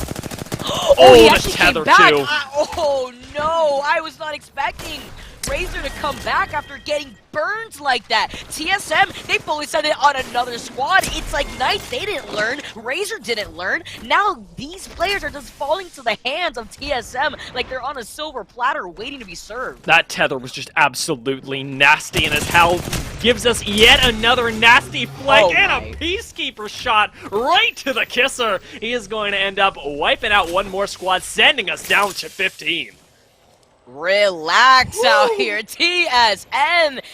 Again, we were talking about it before, but this squad, full gas, full pedal to the metal with this team. It's just non-stop when it comes to the action. Now they have so much loot around them too. They have the potential to go in for so many of these shield swaps if they want to take their fights outside of this building. But the most important thing to highlight, aside from the space that they have and other squads rotating this area, they have the survey beacon that they can utilize for that next circle position. Yeah, and that information advantage is something that you touched on earlier that it changes the game, not just for TSM, but for any of the squads that are able to get the scan. With C9 now out, it may just be that TSM are the ones that are able to use that momentum, put themselves in contention for those top 3 spots, as Renegades instead are trying to make a, I'll say, late rotation into the zone, playing edge this time around in an unorthodox way. Yeah, actually just trying to take their time here, trying to play the edge of the circle very similarly to how we had seen Exit, but it looks like they just want to prioritize maybe loot here as they take care of the Prowlers. It looks like they're great on loot already as it is with these purple Evos, but they are going to be able to, as they shoot the Prowlers, boost up even more of their Evo shield to get closer to red. This was the first place that I ever died to Prowlers. I remember this place. Oh no! I will never ever forget it. These Prowlers, we've got something special going on. But hey, I'll allow Renegades to benefit from them for the moment, especially because you'll now have those extra crafting mats available to you. Complexity benefiting from something else entirely, however, wiping out Team Liquid's members and moving themselves to a more comfortable position. Do have access to moving themselves over into those very same Raptor pits and collecting a few more kills.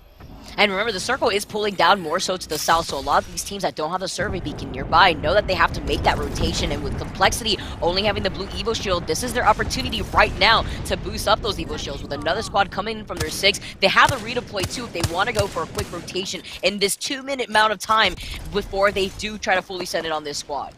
It is going to be more a game of keeping Renegades at bay. However, for Knights, it does get a little bit more aggressive, as that longbow puts in a lot of work for Crook, but they're playing chicken around the side of this massive rock, and as Ronnie takes to the skies, scouting out anybody who's trying to rotate around, it will be Knights that have a very odd sort of high ground manufactured for themselves, at least for the moment. That's giving them a lot of safety, no flanks coming in from behind them where it's a bunch of open ground, and instead, just a lot of ability to clean up this KP as long as they keep trading out those who were at the helm. Asura taking shots from beyond the ring, however, does have to be worried about a potential squad coming back to try and find revenge for their fallen teammate. Ooh. As Ghost lose yet another on a foolish mission to tell Knights who is boss. And especially coming out of the circle in that moment too, but I feel like you highlighted perfectly here, Dia. You talked about another squad that may get whiff of this fight that's going off to the side from Knights. TSM is currently situated over by Launchpad that would be right off to their west, so they can hear the fighting going down. Meanwhile, Fish Farms with that circle intel in that beacon, Exit in a fight, taking the fight, only losing Klein, but just a matter of time before another third party comes in, because we saw how many squads were in this area alone just earlier on for Circle 2. See Clarify already ahead of the game, though, putting down that dome just in case. My God, Clarify is just everywhere right now. He lays down a dome, he cleans up a fight, he starts protecting them from a third party. This guy is propping up Exit as a whole, and they are working together seamlessly to make this game happen for themselves. Again, another squad with a reputation to uphold and Complexity with momentum to keep up. Are receiving a few shots from what we can expect to be Knights rotating from over by that launch pad area. Now have Complexity to contend with, and it does not seem like Complexity are very interested in exploring this situation. I would personally rather not, however. See what that nade lands. Does not find anything just yet. That north side, too, that you currently see Complexity fighting in. Ooh, the beams, though. He don't miss. Crazy Cat gets taken down with that one mag here. Now you see Asura trading that here for Impulse. They're trying to take the high ground as Knights try to restabilize after that one now. They're going to try to fully send it forward. They have the portal, too, but they don't want to waste it, especially after getting that first knock. You have to imagine the congestion, though, that's going to come out, leaving Launchpad in the northern side of Fish Farms. Oh, look at that, though. TSM are going to have to choose. They have an interesting decision ahead of them. Do they try and take the high ground that Vizio are currently holding, exposing themselves to potentially even more third parties with 2 squads now behind them at Launchpad, or do they try and go around the side and access some of that more stable area over by Fish Farms that puts them at a height disadvantage? It seems like for right now, they're opting for that high ground, but we'll see if this ends up biting them, because like we talked about, so many squads in the area are definitely going to have to fight soon. Especially in that northern part. Then we saw Knights use that late game redeploy, so risky, but now they're hiding out in the crates. It's absolute chaos out here as Ghosts are forced to use out the dome, but they're sandwiched in between Complexity and another squad on the other side. That defensive bombardment, however, does split Complexity, and Shiny has ended up going down. There is a reset that came in from Ghost, being a little shell-shocked. They're going to eat an Arc Star as well. Monsoon's got no shields, and he's got no teammates either, as Oxygen come in from the side for this third party, take out one whole squad, and now are looking for their second. Ghost still hold up in this corner. Now with access to all these loot crates, these ordinances need to be the things to drive them out and give Oxygen a little bit of breathing room, as Vizio are not keen on giving anyone that time of day. Rolling up right behind Ghost. It is the fight that never ends. Wait a minute, the bombardment right in front of them too. Vizio now having to traverse through this open ground, but with that bombardment, it gives them that cover too, so that way they could have that space available to them.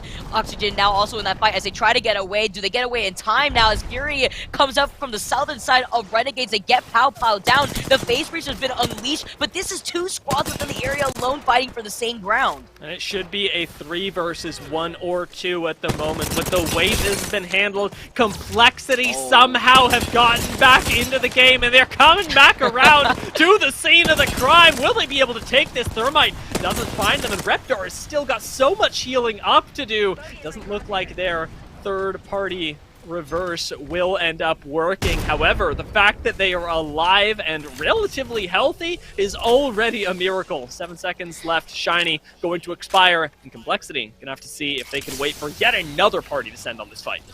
Now having to just forcefully play through the rest of this game as a duo. They're putting down some pings, hoping that another squad doesn't come out on their 6. You see the tether coming out from that other squad here. They have the ultimate accelerant. They want to try to utilize the space breach so that way they're not out in the open when they're in the middle of this rotation. Constantly moving around, making sure that you can't be taken out in one spot, can't be 3-2-1'd as easily, as Complexity continue to try and navigate the very, very difficult area that they have found themselves in. They really are living up to their name right now. The situation they have found themselves in is indeed complex, and it seems like the option that they're opting for is trying to play a little bit of the low ground. Xset already inside of Fish Farms have found this strategy to be rather successful for them, and there's a good chance that it keeps Complexity in the game a little bit longer as well. It seems like they've been here since the very first circle too. They've been holding it down. They've been holding down this ground. You see TSM also getting another kill in the middle of the rotation while Exit is playing from this low ground right underneath this other team. They don't want to fully send it, but in the middle of this late game fight, you have to expect a lot of these other teams want to fight for the same exact real estate. So Exit have to play this very carefully. Tether is big. Tether keeps you in one place, gives Exit the chance to maneuver around. They don't take too much damage from the initial PK shot. Well, this is more than anything, is Exit trying to claim themselves a little piece of heaven inside. A very nice connect, and the body block from Clarify to decimate with the Peacekeeper sends them to a swift victory, and that's already a squad wipe. He quite literally barrel shoved that Peacekeeper and said, "See you later, alligator." CLG, though, they want none of that action as they are able to loot up the late droppers of Kimchi Lee, Team Etc., who went down earlier on. We had seen them go down earlier in that circle, too. CLG now coming up on their loot. TSM coming up from the northern side of Fish Farms now, getting tricky here with this final circle closing in shortly in just less than 30 seconds. Look how tiny here as Vizio are fighting for this control over the building. Exet have looked so comfortable right now. Surely Vizio are shaking in their boots, especially knowing that TSM are right next door to them. The CLG are quite literally knocking on the door. TSM have all the time in the world to watch these three squads fight it out, and are doing so from a very safe distance. However, with 5 seconds left, they may just have to reposition a little bit closer to home. Maybe trying to contest CLG for this height, or play the outside of the fences or of the boxes that lie just next door to this building. 4 squads left. CLG is now on the rooftop. Exit is inside the building, and TSM is flying in. You can see the other side, another squad holding the other side of the building, with Phony now holding that down. You're trying to hold down the door as well, but TSM are storming in. CLG, can they make a play out of this as they still hold onto the rooftops? They don't want to give up this ground. TSM's play is a mystery right now. It seems like they're trying to wait on for the third party, but they put themselves right next door to Vizio, and on the low ground, no less. It's a difficult place to hold. It's a good thing that Exet gave it up earlier to opt for the inside.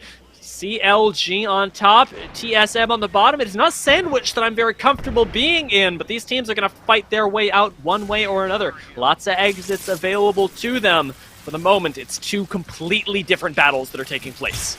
The moment a knock gets put down, that's going to be the scary situation here. Now you see CLG just waiting for that opportunity. That's why they're still holding on to this high ground. Exit's not going to fully set it either because they have that doorway that's blocking them and Team Vizio. Meanwhile, a mobile respawn beacon's been called in from the sidelines. Maybe a bait here at the same time. Drop whoever drops first into that mobile respawn. We'll greatly appreciate it. But at the same time, we have to highlight Exit have so many death boxes near them that they have the opportunity to shield swap so quick in comparison to some of these squads that are still holding onto the roof, looking at CLG and TSM, fighting for that same space that Team Vizio have. Yeah, it's a good point that you make. A lot of that war of attrition would go the way of Exet with just the straight amount of resources that they've got to work with. As we wait for this next ring, though, it's going to be 8 seconds until everybody is forced slowly but surely out of these buildings, till the game is forced to come to a conclusion. This is what I love about Apex, when it is time to do or die, and that time is right now, Vicky. Who's going to initiate it first? Who's going to get it involved here? You see TSM, they're usually the aggressors. They're waiting for the opportunity. I just imagine they're poking their head out through that doorway, say, who is going to open this first? Who is going to initiate first? Exit's not going to try to fully send it on Vizio. They're comfortable right underneath CLG, and that would give a flanking opportunity for CLG to just wipe out the rest of the lobby. 2 shots on this Kraber may be game-changing for Vizio. Maybe the difference between them placing second, third, first, what have you. But TSM are not keen on letting them open this door without a fight. You will stay trapped in this building until we say so. But that is exactly what you get as TSM being able to play the outdoors right now. A little less safety for a little more control in the end game. The Arcstar may just shift everything up, but CLG are keeping careful watch over this area. And if we see a knock go down, you bet CLG is going to be on it. Oh my goodness, everyone is here. Now TSM could take the grounds floor 2, another mobile respawn beacon, all this makeshift cover, but that's not going to help you if CLG continue holding this high ground. Circle closing in, the final circle closing in around everybody who's going to be forced onto the open ground into the line of sight of CLG. CLG are likely going to be the first ones to take, never mind, the fence line as well. Because they've got this high ground, they should actually be able to siege this one out, but instead are not focusing on it just yet. Instead, waiting until the very last second to make use of the fences. They see Bubble go down right below them, and CLG are dropping a little bit further away, but they are trying to take control of the outside of that fence, and with the Bubble allowing them to do so, defensive bombardments are going to start to rain down. It is all out. Fury gets the knock with the Kraber. Accent lose 2 members. We're down to our top 2 squads just like that, with Nano trying to clutch it out. He's got 2 more members to make his way through, and TSM right on the other side of the fence, climb over. He takes out 1. Can he take down 2? Can Nano do it for CLG? Or will Hal clutch it out? The knockdown shields abound, but TSM are the winners. Oh, that was so close. The way to play that so patiently. You love to see it from both TSM and CLG, but TSM, the aggressors, they took the other angle. They got right behind the other side of that knockdown shield and closed that out.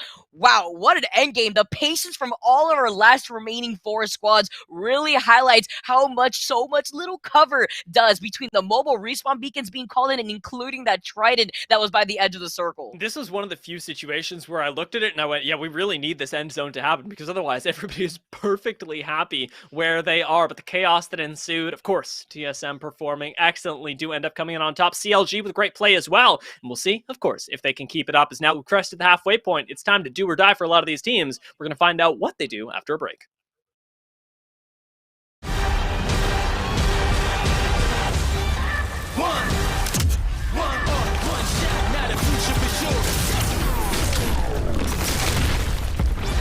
Verses coming daily under pressure. Working on applying the scheme. The true style trademark is at the edge of your dreams. Yeah. One shot, now the future is yours.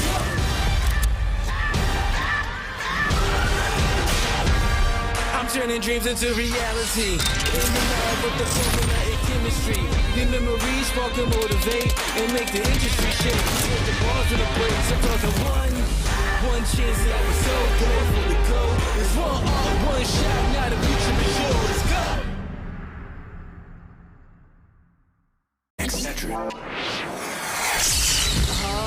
I'm fading. One bad headache can crash your entire game. Excedrin relieves headaches fast. Excedrin, game over for headaches.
Welcome back, everybody. 3 games in the books, and I've got, as I mentioned at the top of the show, a very special guest joining me in the studio. He's in town for HCS Anaheim, and he's joining us on the show today. The man, the myth, the legend himself. Why not be reckless? Tony, welcome to the studio, man. Man, I feel welcome. Let me tell you, man, it's been absolutely incredible to be here. The place this video doesn't do it justice. You guys have to see the whole place. Hopefully they've recorded a little walkthrough and maybe put it on YouTube or something, because this place is absolutely magic, and it's really exciting to be here, Yeso. Hey, man, you know, it just feels right having you in here. I don't like this. You should have discussed this with me. You're a lot taller than I thought. I'm sorry. Go on. I'm sorry. It's okay. Hey, it's okay. It's all right. You know, you're not nearly as short as some of the other people in the office, so it's okay. It's all right. Don't worry about it. But we got 3 games in the book. I'm not mentioning any names, so don't be mad at me, fellow staff. But 3 games in the book. We just saw TSM clutch up against CLG. Of course, it's been chaos. 3 games so far, 2 on Stormpoint. Real quick, I just want to get your thoughts on Stormpoint coming to the ALGS and seeing these players compete on a new map, because we've seen so much World's Edge for years. Yeah, you know, I'm going to be honest with you. When I first got introduced to Stormpoint, I had no idea that it was going to be a competitive map. But I will say I'm really excited to see a little bit of diversity. You know, we've been playing World's Edge for how long now? So time. It must be nice and refreshing just to see something else on there. And especially with Stormpoint being as big as it is, there's a lot less third-party situations, a lot more isolating. So a lot of those teams that are really comfortable with their gunfight and their gun skill are going to really like Stormpoint, because I'll always be watching your back for those 3rd, 4th, and sometimes 9th parties like you would on World's Edge. Yeah, let's take a look at our player of the game here for game number 3. Of course, TSM clutching up there. Hal able to grab it. We'll bring up that player of the game for you all here. And of course, Complexity and C9 starting off the day with wins as well. So it's all the pro orgs looking really strong so far. And I'm, again, as you said, Tony, really curious to see how the meta develops. One thing that I think will be interesting is the switch to Stormpoint without balloons all over the map, and the very defined paths that the gravity cannons give you. Rotations, I think, very much change on this map. I think Valkyrie's priority is going to rise for a lot of teams, because she gives you the freedom to kind of go where you want to go that you don't normally have on this map. So I think that'll be interesting. We've seen quite a bit of Valkyrie so far today. I know we're talking a lot of Apex today, but I would be remiss if I didn't ask you about Anaheim this weekend. I know we were talking last week. You got the hype on FaZe. You know, your kind of quick previews. You're getting ready to watch all the action in Anaheim this weekend. What the hell's Anaheim?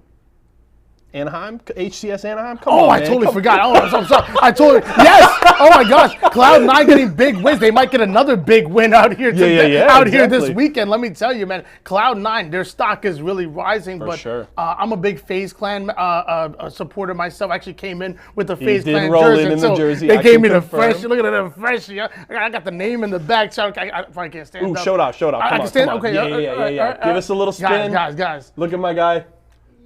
Yes. Oh, yes. Look yeah. at that. Oh, I'm still in that Nerf blaster, by the way. Sorry. Okay. I'm all over the place. The place is crazy. I apologize. Okay. But yeah, I mean, we're out here for Anaheim.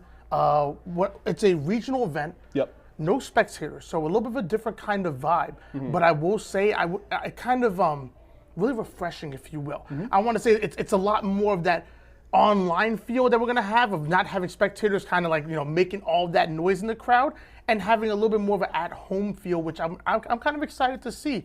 Cloud9, they've been on a tear. Literally undefeated since Raleigh. Absolutely insane, but teams like Optic been looking very good in scrims. You have FaZe who can break out at any given moment. United's chemistry and teamwork is really incredible. And now you have a fully loaded Sentinels. That's right, Royal 2 is eligible to play again. So Halo's gonna be really exciting. Almost excited as watching Apex right here, right now. I'm really curious. I thought Sentinels looked really good with Formal playing with the team. Yeah. If having Royal 2 back is Sentinels at 100%, what was Sentinels with Formal? Was that 85%, 75%? How much does Sentinels gain back getting Royal 2 back on the roster this weekend? Well, I will say, Formal is literally an incredible slayer. Yes. His communication is really good. It's very clear and very concise. So usually teamwork is, not a problem when you have Formal in the room. However, how do you replace chemistry over 3 or 4 games that you had with Royal 2? I mean, this is the same core that's been on CLG, Optic, Tox. It's different names, but still the same team, and that is Sentinels. And I feel like that's really invaluable. So Formal's a phenomenal player and a plug-and-play player. You can literally put him on any team, and they'll find success. However, Royal 2's slaying ability and the chemistry that he has with the other 3 teams, I've watched him during scrims. They are absolutely disgusting. Royal 2, put Royal 2 anywhere and he will beam you because you cannot outgun him. All right, I'm excited about that. Of course, we are going to focus back up, though, on the Apex action here. Tony is going to be hanging out with me rest of the day, so we'll be back after the next game. We'll be talking player of the game, all the action we saw. Right now, we're going to go to a quick break, but when we come back, Game 4, the action continues on Storm Point when we return with Series E Apex Legends. Go TSM!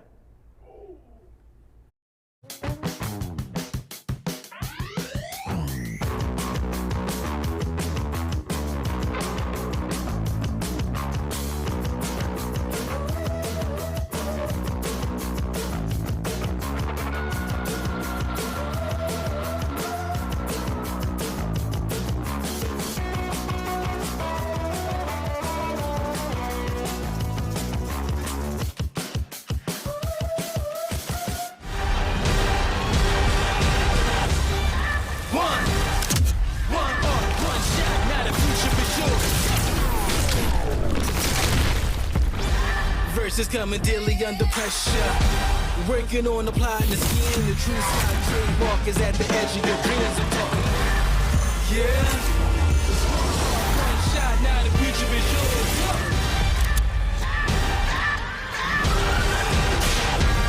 I'm turning dreams into reality. In the lab with the formula and chemistry. Your memories spark and motivate and make the industry shake. Put the bars in the brakes. I'm talking one chance that was so close for the goal. It's one shot, now the future is yours. Let's go.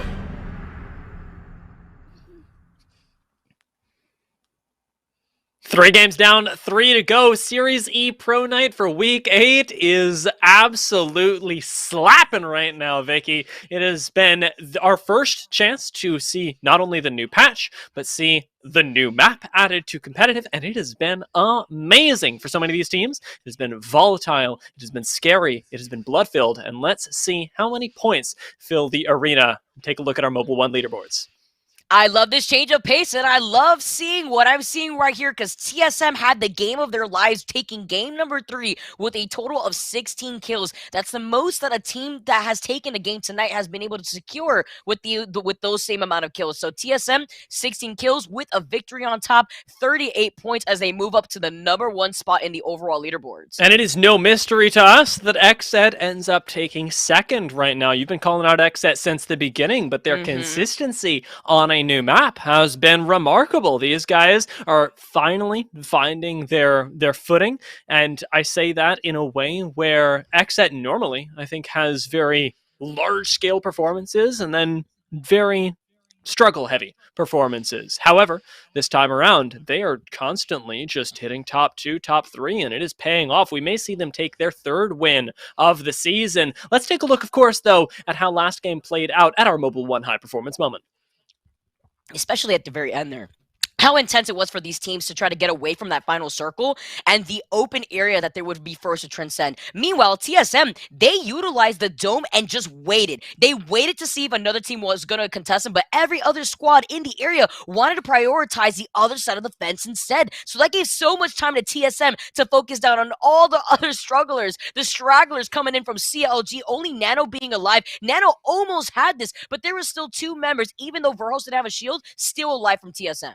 It was amazing actually seeing Verhulst come over and just immediately be put down, and how with a total of less than 50 HP still manages to play around these knockdown shields. It is a very niche scenario that you don't often find yourselves in, but man oh man, making it work is the clutch factor that you need on a roster like this, on a roster like TSM that has had such storied success. Now adapting to a new map is looking very spicy so far. And again, to highlight, out of all the squads that have been able to take a game, Complexity, they took game number 1. They finished with 10 kills, so they put themselves up on the leaderboards from the very beginning. They wanted to bridge up that gap as quickly as possible from game number 1. Meanwhile, C9, they took game number 2 with 13 kills, and now game number 3, TSM take it with 16 kills. They're slowly starting to build up that gap themselves, but we still have 3 more games remaining here on Stormpoint, Dia. And that's the crazy thing, is that we've already seen 3 totally different looks, and we're likely, I would say, to get another new set of 3 as we enter the next stage. Vizio, another very consistent squad today, has also been, I would say, right on the edge of having success. Even in this lobby, in this 3rd game, they very well could have taken a win. And CLG, who've been performing quite well at the same time, haven't quite managed to clutch this one out. And so there's a very good chance that we see these teams return in different scenarios, in different places. We still have not gone all the way into that southwest corner of the map, and I'm really excited to see zones like that. And we're talking about Southwest Corner. We have to also talk about some of the early 50-50s that we've been seeing. We've been seeing 50-50s between Knights and Furia over on the north side of the map. How that's going to affect the early pacing for a lot of these games as we approach game number 5, which in my opinion is my favorite game. We still got game number 4, but game number 5 is usually the highlight to establish what these teams want to do, where we are in the current overall leaderboards, and how volatile those type of matches are going to get. But we have to get through game number 4 first as we tune into TSM, the winners of game number 3. Oh yeah, and they've got a very nice landing spot as well, I might add. If you want to look for a little bit of action in your own games, I'd recommend landing Antenna, because there's always a bunch of squads there for good reason. It's got amazing loot, it's got amazing rotations, and TSM get the chance to make use of both of those throughout the course of these last couple games, often playing throughout the high ground as well. We'll see if they can do so once again. They are, of course, landing right next door to Vizio, so there is the chance for a little bit of early combat should these teams opt into it, or should the zone pull in such a way that that's actually the best move. Hopefully for Vizio, that won't happen now that we see that Imperial Ha has just picked up a purple Evo shield off the rip here. So already starting out pretty great in terms of loot here for TSM as we tune into Oxygen, who they themselves, not only have they heard your pleas, Dia, they are running Mad Maggie here, as well as picking up the purple Evo and the 2 blue Evo shields for the squad. Thank you. I'm so excited to see this play out. I hope that we get some nice Mad Maggie highlights. She is a very niche use. However, right next to Cloud9 and in these short spaces where you've got a lot of little bits of wall cover that you can peek in between, very, very useful to see. We did have a little bit of action up towards the north end of the map, though, and Furia did lose a member up near High Point. It seems like they've been swapping where they want to land back and forth, and in the meantime, Knights didn't actually make it up to Lightning Rod this time around. Yeah, I was gonna say, I don't see Knights, I don't see Furia here, and it's crazy because Lightning Rod now is open with that beacon, so you can see Rakination perhaps eyeing that here, as Not Noble could rotate in that direction. They'll also be approaching the circle from the northern side, so if they have that intel, they know that they're gonna have the circle advantage coming in from the north. Yeah, this is really big for them. You, of course, want to see Knights crest this area, make their way to their normal POI before we start to see not Noble make their way down, because otherwise we would see Knights in quite a bit of trouble. This is one of the things that was addressed in the dropship changes, was how difficult it can be to make it up towards the northern end of the map, towards that high ground sometimes, and it's something that landing over by Lightning Rod, or trying to, you're going to have to deal with. And that's why we wanted to highlight that as one of the changes in those patch notes, because that's so important here, as the dropship has those different angles for a lot of these teams to secure those northern spots. As you could already see, so many squads wasting no time knowing where the circle is going to be pulling over by Stormcatcher. Whoever takes control over that rooftop by the beacon is going to be having a field day with a lot of the action, especially looking at how congestion it's going to get going in from the south. Not Noble are absolutely going to find Knights right now. They're on a collision course. I am watching this mini-map with dread. However, from the south, we've of course got a lot of squads making their way in as well, and CLG all the way over in C-Note will have the opportunity to take their trademark car ride all the way around to the side of the map and try and make their way up towards the height once again. Already down to 19 squads, but we do still have quite a bit of space, and with a lot of POIs left empty right now, there's a lot more congestion up towards Stormcatcher than we saw in Game 1. Seeing here that Fear is also approaching from that north side, and Knights are actually the ones that take that fight just as quickly. They're always on this northern side here, but it's these early fights that Knights seem to get the power up on. And look, they're even having some tactical crouching fun. Dude, how did they do that? Like, I'm actually wowed, because they didn't actually land in their spot, and yet they still managed to take that fight. Yep. I mean, it seems like the tack crouch is working out for them, because I would also be impressed. Now, of course, they get all of their home loot they were expecting. However, things may not be the same for Vizio, as they very quickly lost Phony, and with Klain laying down that Tracken on the R99, they very well lose more as well. We've got a Horizon in the lobby, interestingly enough, as we see a black hole get thrown out. People experimenting left, right, and center, but Phony going to be experimenting no more.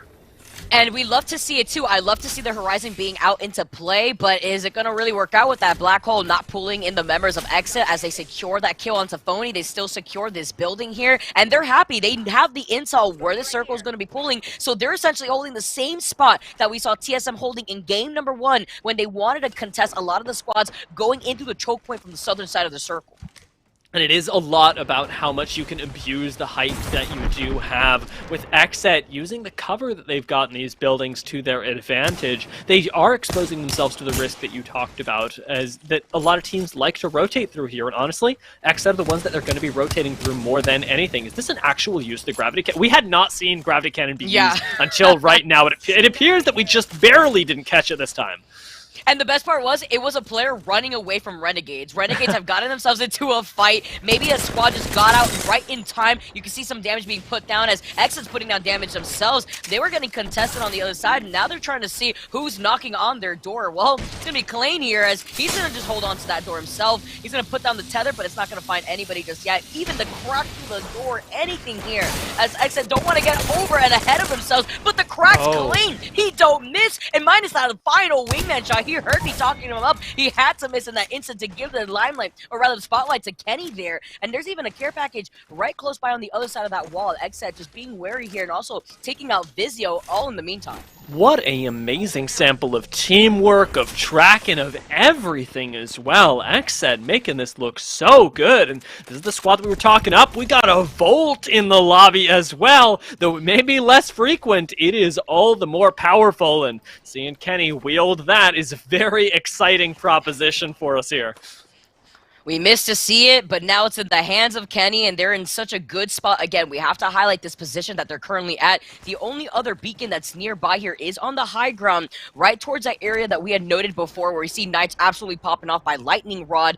You have to note that that is going to be a high ground area, so that's going to be the advantage that Knights could hold. But Exit, they got the inside of these buildings. They don't have to give up this space, so they're just going to be able to overlook the other side of the lot to see which of these squads are going to rotate in that next building and contest them. Now a little bit lower down here, over towards Launchpad at the northern end of it, it's Intel that are pushing up, trying to take a fight of their own. Broken shield already, and yet another crack on Gibraltar as well. Dome gets forced, and this door is not long for the world. Great wingman shots from Fearless, very aware of what was going on there. Ends up diving in and out of the bubble, and the 3 folks strong. It's going to be a very clean wipe on TSM. However, Intel are getting third party and now don't have the bubble to get themselves out of danger. Defensive bombardment will keep at least one member safe for now, but it's CLG that make quick turnarounds. And it seems like CLG came in the right time. TSM had secured the inside of this building, maybe taking some shots while it attract that squad to come in here. CLG, they help clean things up here. They take one member out, and that squad is out of there. There's so many death boxes in this building alone that CLG could also help quickly reset, as it seems another squad is rotating in and calling the fourth party within that building alone, as Intel are just left with Fearless as the lone rat for the squad. This is going to be a tough place to hold down as well. You are very, very exposed to height right now, and that's exactly what I was worried about. What Fearless has to be careful of, dipping and diving behind these rocks even further, gets further away from his teammates from recovering those banners, and we'll be playing this out as our sole Tomcat Rat Cam for right now. We'll see when he ends up getting swiped. As Oh, Intel. no. Oh no, they have to face down Prowlers as well. Nobody's giving up on him. It's in the name. He's fearless. He's not really scared here in this situation, other than the fact that he's scared that he's getting overlooked by a squad on the high ground. But in these crevices, in the crevices of these rocks and stuff like that, you clearly see Intel having to play this out as a rat. Again, Fearless is just going to sit happily here saying, you know what, it is what it is, but he can at least play the edge of the circle that's right next to him. He even has a beacon right across from him too, but, you know, that's not going to be working out for him now that Mooney's dead. I mean, they got 2 KP as well, so, you know, Yeah. at least they didn't die for nothing. This is, honestly, more Very true. points than some squads do end up finding themselves inside of a game. So, by no means a defeat just yet, and the more placement points you're able to accrue, all the better. With Renegades making their way forward on towards this high ground near Command Center, they're going to find another squad making their way in, which begs the question, where on earth have Cloud9 gone? Because Cloud9 do land in Command Center. Are they the ones moving in right now, or where are they? Maybe, actually. Going through Command Center right now, I could also see Ghost, actually, in through those tunnels as well. And CLG coming in from the south, though. We note that Xset have not given up the building that they've been situated at since Circle 2, since the start of Circle 2. Nerf have decided to take the building right across from them, though. But that survey beacon is going to be key here for where this circle is going to be pulling, because eventually, even though Xset do have the high ground here, they're overlooking a lot of the action happening in that choke point between Razor and these other squads now moving in with Complexity making face as well. And Xset have to be really careful of Nerf behind them at the same time. Knights are thinking about getting involved here, and there is a lot of opportunity for this low ground to turn sour. However, with Razor, still, I will note, still using that Bangalore, will be a game more about sieging these folks out than anything. Razor seem to be pretty tenacious so far. Still got the bubble available to them, and Fearing Live is taking absolutely no risks with when he uses that. Instead, buying as much time as possible for himself and the rest of his team, trying to use that bubble in as safe a way as possible. Yeah, just holding on to it for right now. The smoke, though, from Bursty is going to allow them to get the space to move up in time, reposition, and Ghost still in this fight by the bunker off to the side here, where the circle is going to be pulling. See the grenades being sent out, but nobody wants to overextend. They have these zip lines for insurance if they want to dip out of the situation, but they want to try to hold on to this bunker, since that's going to be the squad that's holding the inside of the circle for the circle advantage. Yeah, access to the low ground is going to be in Ghost's favor, but instead they full send it forward. This Ash Portal and the bubble to follow it up gives them a totally new angle that nobody was ready for. This may very well be the turn for Ghost as they force a defensive bubble, walk up with the PKs, a crack for 90, leaves Panders taken down 1, but it's a 1-for-1 for right now, and Ghost may end up losing this yet. Renegades have managed to hold on and somehow managed to survive in what looks like an impossible scenario. It was crazy there, too. You saw the split attention from Sauce when he was able to try to fend off just 2 of those members here from Ghost, but Renegades, they come out on top as they try to take a wider angle and split some of that focus fire, and they were able to set it down, that last member of Ghost. Now CLG is still in this and holding on to the same building on the rooftops. They're seeing a lot of the action from the edge of the zone, but this is kind of playing into their gameplay. This is exactly what they wanted to play, a lot slower of an approach before deciding where they want to situate themselves in this final circle that's going to be pulled over to their north. It's very unusual. CLG have a read on the way to play this map that nobody else does right now. Taking the car all the way around, if it's a northern zone, they try and access the very outermost corner of it. And I want to see their gameplay play out as they move up towards that, up towards the more northern zone. Not in this ring, but the next one, because it'll tell us a lot about why they prize this. Right now, the ability to third party seems really good. CLG seem dialed in, but it is still going to be that height that ultimately is the determiner of how far they go, and they put themselves in a position to be allowed to be gatekept by squads that do prioritize that bubble building a little bit further up a lot faster than they do. And it seems like with their game plan, they're okay with taking the edge of the circle here, and I really like how you highlighted that, because it really is a CLG thing that they've been able to really stay as consistent as they have been going in from the last 3 games that we've seen CLG do, now into this 4th one with the Trident play again, but they have the redeploy with Nano on the Valk. They're okay with seeing some of these squads up ahead. This allows them to take longer rotations and decide where they want to rotate to, whether it be a different approach or whether they want to take the redeploy instead. We can tell that we know Razor is going to be there in front of them. Exedrin still having to fight through CLG as well, and CLG doing really well to make sure that Exedrin are kept in their building, laying down pressure with just the 2 members. You can tell that Dexterity are waiting to get in on this fight at the same time, waiting up towards the high ground, and RCO sitting with a beacon do have that most information moving in towards this last ring. They know where the zone is likely going to end, and Xset are in positions to absolutely decimate as our nerf. And it's crazy to see how Furia is now having to force his way outside from the outer skirts of the circle here, facing another squad right close to Knights, who contest them for Lightning Rod. This time around, though, Furia did not want to land a Lightning Rod. They landed on the other side, close to the wall, and now it looks like they're split up with Tech kind of being left behind here. It's unfortunate, as Tech is about to run into another squad.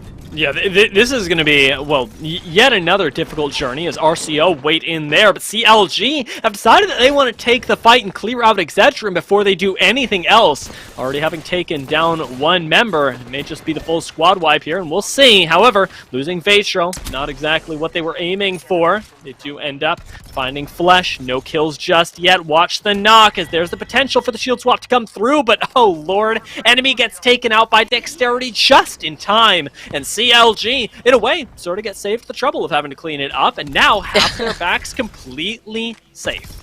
Got deleted right in front of his eyes, just taken away, snatched away. That's not going to be your KP. It's going to be Dexterity's KP. Xset now have swapped buildings over by the other side, perhaps fully sending it onto Nerf, who was actually situated here earlier. RCO now cleaning up Furia, with Furia getting taken out finally after a rough start to their game after they were contested from their drop spot. Now Xset, though, they've been holding onto the spot since the very beginning, and for a reason too. This is where they predicted where this circle was going to be shifting towards. They don't have a beacon this time around, though, and they do note that the circle could be pulling to their south.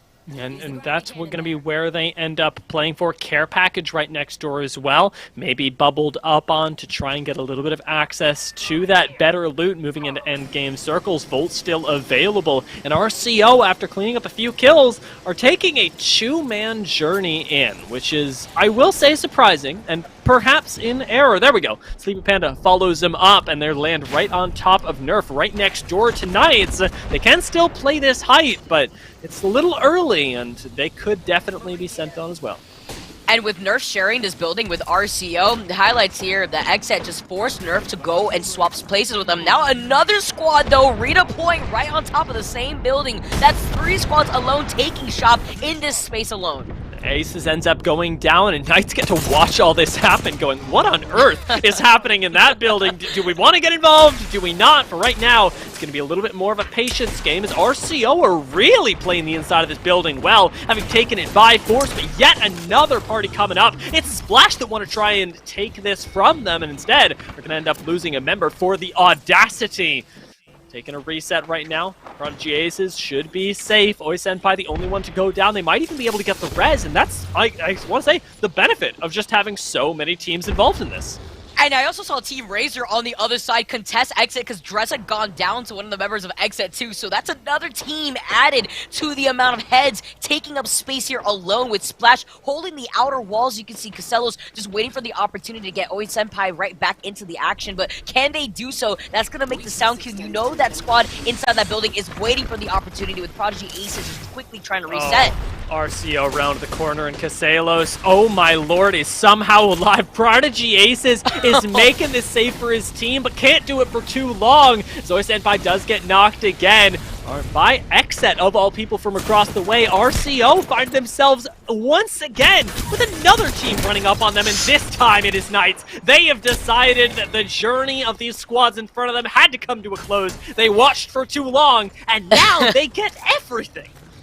And they said, you know what, Tia? You know what? Yeah, we are going to get involved. We're going to get involved right now. And what a great timing from Knights to clean up those last few remaining players. And also to highlight the position that they have now taken because now that building's available to them. Razor, though, they get dressed right back into the action. They got the respawn. He's got the White Evil Shield. But with taking some shots, that's going to let these other squads know that this is a weak Team Razor here waiting for them by these crates. Actually given up the height as well in the bubble building. An interesting fuse ult does lock them in, does give other teams information on them. Dress still very much alive, very much healthy, is going to be able to loot up, get himself back into the game, at least loot-wise, and give Razor a fighting chance later on. Crucially now, they've expended a bubble, and it may very well lead to their demise. I'm watching the kill feed for the moment, and nice knock, Kenny. Taking down Sauce for the moment. Clean with Kraber in hand, one bullet left, may be able to throw a wrench into everybody else's plans as well. That was a follow-up, too, with the wingman, because Clayton landed that first shot with the Kraber originally. Great follow-up, but they can't fully send it. They don't want to give up this spot, because look at where this circle is ending, Dia. Xset predicted this beautifully. That's why they swapped places with Nerf originally in that building that they're aiming down their sights on. It's just too perfect for Xset. This may finally be the game that they end up coming out first in, as they have been in those final circles for I can't even count how many times, but so much patience for them, waiting on that last shot as Renegades, they are the ones panicking inside this building. There's way too much happening right now. It's all happening so close to when they've got to rotate at the same time. Pow Pow, though, full health, holding the staircase. Really good look from him. Letting the rest of the team reset. And Renegades may very well still make it into our final circle. You have to work quickly here. They got 40 seconds to leave this building. They're finding themselves in this fight. They're playing around the knockdown shield, but they don't let that player go anywhere with the great sandwich. You see Sauce taking the other position and the quick shield swap. They're in the line of sight of Xset, which they probably already exhausted the last Kraber shot that we had seen originally in their hands, but now Team Liquid on the other side as they rotate from the southern part into the circle are going to be in the line of sight of Xset. No, there goes that last Kraber shot, and you currently see Clean. He lands that shot. He's got that quick weapon swap, so he keeps himself putting down as much pressure as possible, but Xset are not going to give up this spot. They know that there's two other squads right below them. There's no reason to give up this position with Renegades being across the line. Fascinating ping from Xset as well. They're watching the potential out-of-bounds play that could spell disaster for them, and right now taken to the skies. It seems like Renegades may have sniffed this one out as well. They're going to try and go for it at the moment, but Xset have already planned for this. You've got to hope. Team Liquid may smell blood in the water, but it's all about waiting for this next squad to land. Renegades have nowhere to go. There are shots from everywhere, but they're landing right next to Xset, and it may very well be Team Liquid have to go if this fight does break out. For the moment, splitting high and low ground, Renegades and Xset make an impassable wall, and Team Liquid are forced into them. These last three remaining squads really benefit Xset, as this is the team in the overall leaderboard who is sitting in second place right behind TSM, who is not in this lobby anymore, who fell rather earlier on in this game 4. So Renegades, they want to be able to secure those extra points. This is the halfway point. This is where they need it the most, especially when they're on the lower end of the overall leaderboards for tonight. They're waiting for the opportunity, but they're in the line of sight of Liquid, and you can see Xset trying to turn their attention to them too. That should, however, be the last fuse ult of the game for the moment. Getting his feet shot off. Nocturnal's got a ditch behind a rock, but it's all about giving his team a little bit more space to work with. Defensive bombardment coming down offensively, or at least attempted, is going to start to catch Renegades, and Xset may very well do well to clean them up as at the same time. Renegades have lost one member, I believe Bubble going down to try and get the res off. There's two members, Xset, Kenny, and Clarify, try and hold off the remainder of Team Liquid, with Gilbertsons and Nocturnal pushing up, Clean fishing for a few kills off to the side. It's eventually going to be the first knock secured by Team Liquid, and now the push up onto Xset. They want this high ground, they want the dominant spot in the ring, and both these squads are kind of leaving Renegades to die. Yeah, they're just looking at Renegades both at the same time. You see Klein trying to take a flanking angle too to try to capitalize and maybe swoop up some of the kills away from Team Liquid, not give them the KP that they really want here, especially since Exet, they need it. They need all the KP so that way they can sit comfortably in that first place spot in the overall leaderboards, kind of remain consistent as they have been overall. You see Kenny utilizing the crates for that natural cover, getting away from the line of sight of Team Liquid, but with this fuse ult, they're quite literally exposed out in the open. There a whole other one. This thing is off cooldown instantly, and now Team Liquid get to use that, keeping Exet from being able to third-party them as quickly, but Kenny is on the way, and the rest of the team gonna tank the fuse ults to follow them up. Missiles coming down, securing kill after kill. We're down to our top 2 squads, and it's gonna be Exet versus Team Liquid, who have already lost a member. Nocturnal is down, Phil is down, and Exet jump from the sky to take them all out. And with the Volt 2, all the damage done with the Volt on the high ground on top of those crates. Exet held their position beautifully from the very start of the game. They predicted where that circle was going to pull amazingly, even switching spots from their original location inside the building that Nerf was situated in and swapping over to the other side of the lot. Amazing play from Exet right there, taking game number 4. It was absolutely wild to see how they ended up playing that as well, because they did call that circle ridiculously early, and let's not forget that Stormpoint hasn't really been in rotation outside of normal games for quite a while, it feels like. So to be able to have that knowledge of zones already, Exet are doing incredibly, and I'm sure they'll put themselves in a much better spot now as we approach this 5th game that I know you're looking forward to. Before we get into it, we're going to throw this to a short break, and we'll be right back. We're gonna do it in 3, 2, 1.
Game number 4 all finished up there. Exet come out with the victory, and it's been all pro orgs so far today, but nobody's doubled up on a win yet. Yeso and Why Not back again in the studio. Tony, what jumped out from you for you from that last game?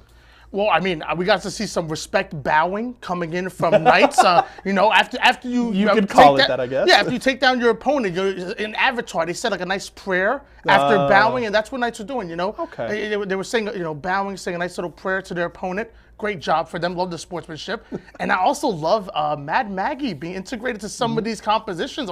When I think of Mad Maggie, I think of a legend that might potentially be really good at breaking setups. So some of those caustic heavy teams, I can imagine Maggie coming in, busting down the door, doing that damage, closing the gap with the shotguns, and really trying to get close range and being very good at breaking some of those setups for some of those slower teams. So really excited to see Mad Maggie come into play, and I want to see her a little bit more. Yeah, and a lot of folks have also been talking about if her priority goes up, that the Gibraltar priority might go down. Of course, we've seen Gibraltar in professional play is up at like a, you know, hovers around like that 95 to 98% presence for a lot of teams. So this might be something that forces teams to switch things up. So we'll have to keep an eye on how Mad Maggie continues to fit inside of these compositions. But let's check out our player of the game for number 4. Of course, Xset came out with the victory, and it's going to go to Kenny here. 7 kills, 2 assists, and a nice round 1,800 damage there on the Valkyrie. 1,800 damage coming in one game. I can play literally a whole session, 3 or 4 hours, and probably not put up 1,800 as a whole. But 1,800 in one game, 7 kills. No wonder why Exit was going off. Yeah, one interesting thing for me is it's feel like, pro play in comparison to more casual play is definitely always slower. You get to those later circles, you're always going to see a higher number of squads alive. But at least for me, the initial thing, the initial impression I've had from Stormpoint is it feels like teams are playing even slower. Now, I'm not 100% sure yet if that is just the nature of the map or it's the unfamiliarity and teams aren't necessarily willing to go for these aggressive pushes because they're not sure maybe where those third parties are going to come from. So I'm curious as teams get more comfortable if things will speed up or if that is just the nature of the map. There's just so much natural cover around that teams don't have to force these fights if they don't want to. Any thoughts on that? I mean, I think that's exactly. I think as teams start to get more comfortable, comes more polish and comes just faster play. You get into your setups earlier, or you know how you want to break a setup. As of right now, Stormpoint is still very new to us. Like I said, it was in the social for quite some time, but I never thought we'd be playing Stormpoint in competitive. But like I said before, we needed a change. World's Edge is nice, but we need a little change of flavor. A little bit of a mix-up. I'm all about it. I'm with you there, Tony. So Xset with the win in game number 4. We've only got a couple more ahead of us here tonight. So Tony and I, we're going to go take a quick break, have a sip. We'll be back, though, in a little bit. Game number 5 on the other side of this break. Xset.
Versus coming daily under pressure. Working on the plot and the scheme. The true smile trademark is at the edge of your dreams and talking. Yeah. One shot, now the future is yours.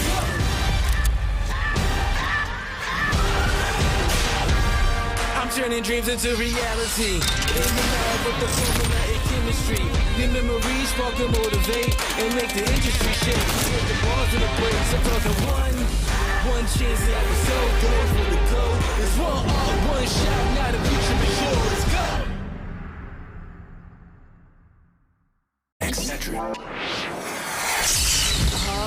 I'm fading. One bad headache can crash your entire game. Excedrin relieves headaches fast. Excedrin, game over for headaches.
What's up, guys? Tyler Endress, CEO and founder of Esports Arena. And did you know that Esports Arena is located inside Walmarts all throughout the country? We're here in Tulsa, Oklahoma right now at one of our awesome Walmart stores. Let's go take a look.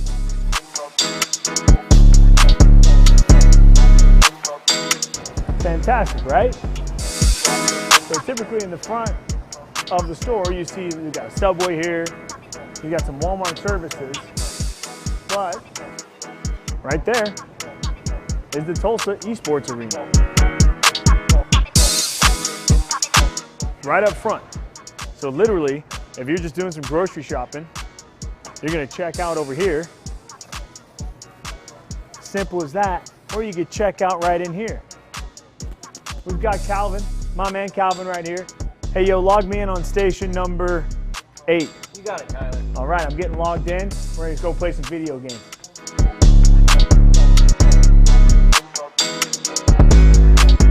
at that.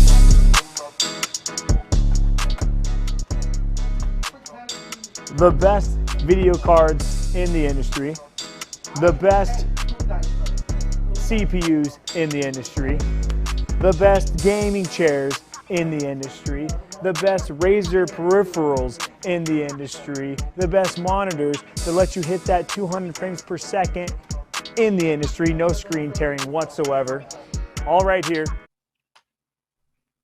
We're back, Vicky. It is just about time to pop into that fifth game, that penultimate game of the day. But just before we do, we got to check in with our Mobile One leaderboards to see where all the teams are stacking up right now. Exit stacking high.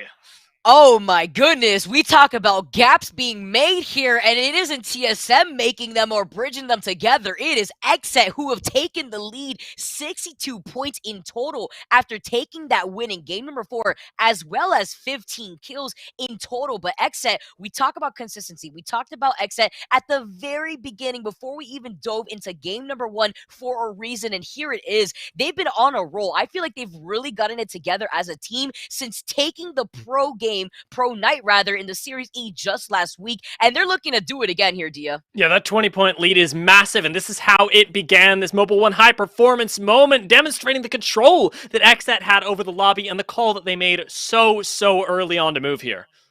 And look at this, too. Just the position that they were able to take. Poor Renegades, though. They were focused out by both Liquid and Exit. They had nowhere to go, but Exit, they capitalized. They were patient. They waited for the perfect opportunity before fully sending it and taking that game number 4. As we move on to game number 5, they have built up that gap, 62 points. I mean, is it going to be enough here, or is Exit going to remain consistent going in throughout the last 2 games of the night? Yeah, it'll take some real pop-off games to to dethrone these champions. And this is something that I was very curious about going into our first ever Storm Point competitive day, but Storm Point, or rather the shift between maps, rewards something about teams that I don't think that a lot of people had recognized about XSET before this, but it's their adaptability based on their fundamental understanding of how they want to play together. It's the thing that has really been shown today in their movements throughout these different POIs and their ability to balance 3v3s with squads, because this looks like a totally different XSET from last season, but it isn't. It's just a squad that knows their identity and is staying true to it. As we drop into game 5, let's see if it takes them to the top again.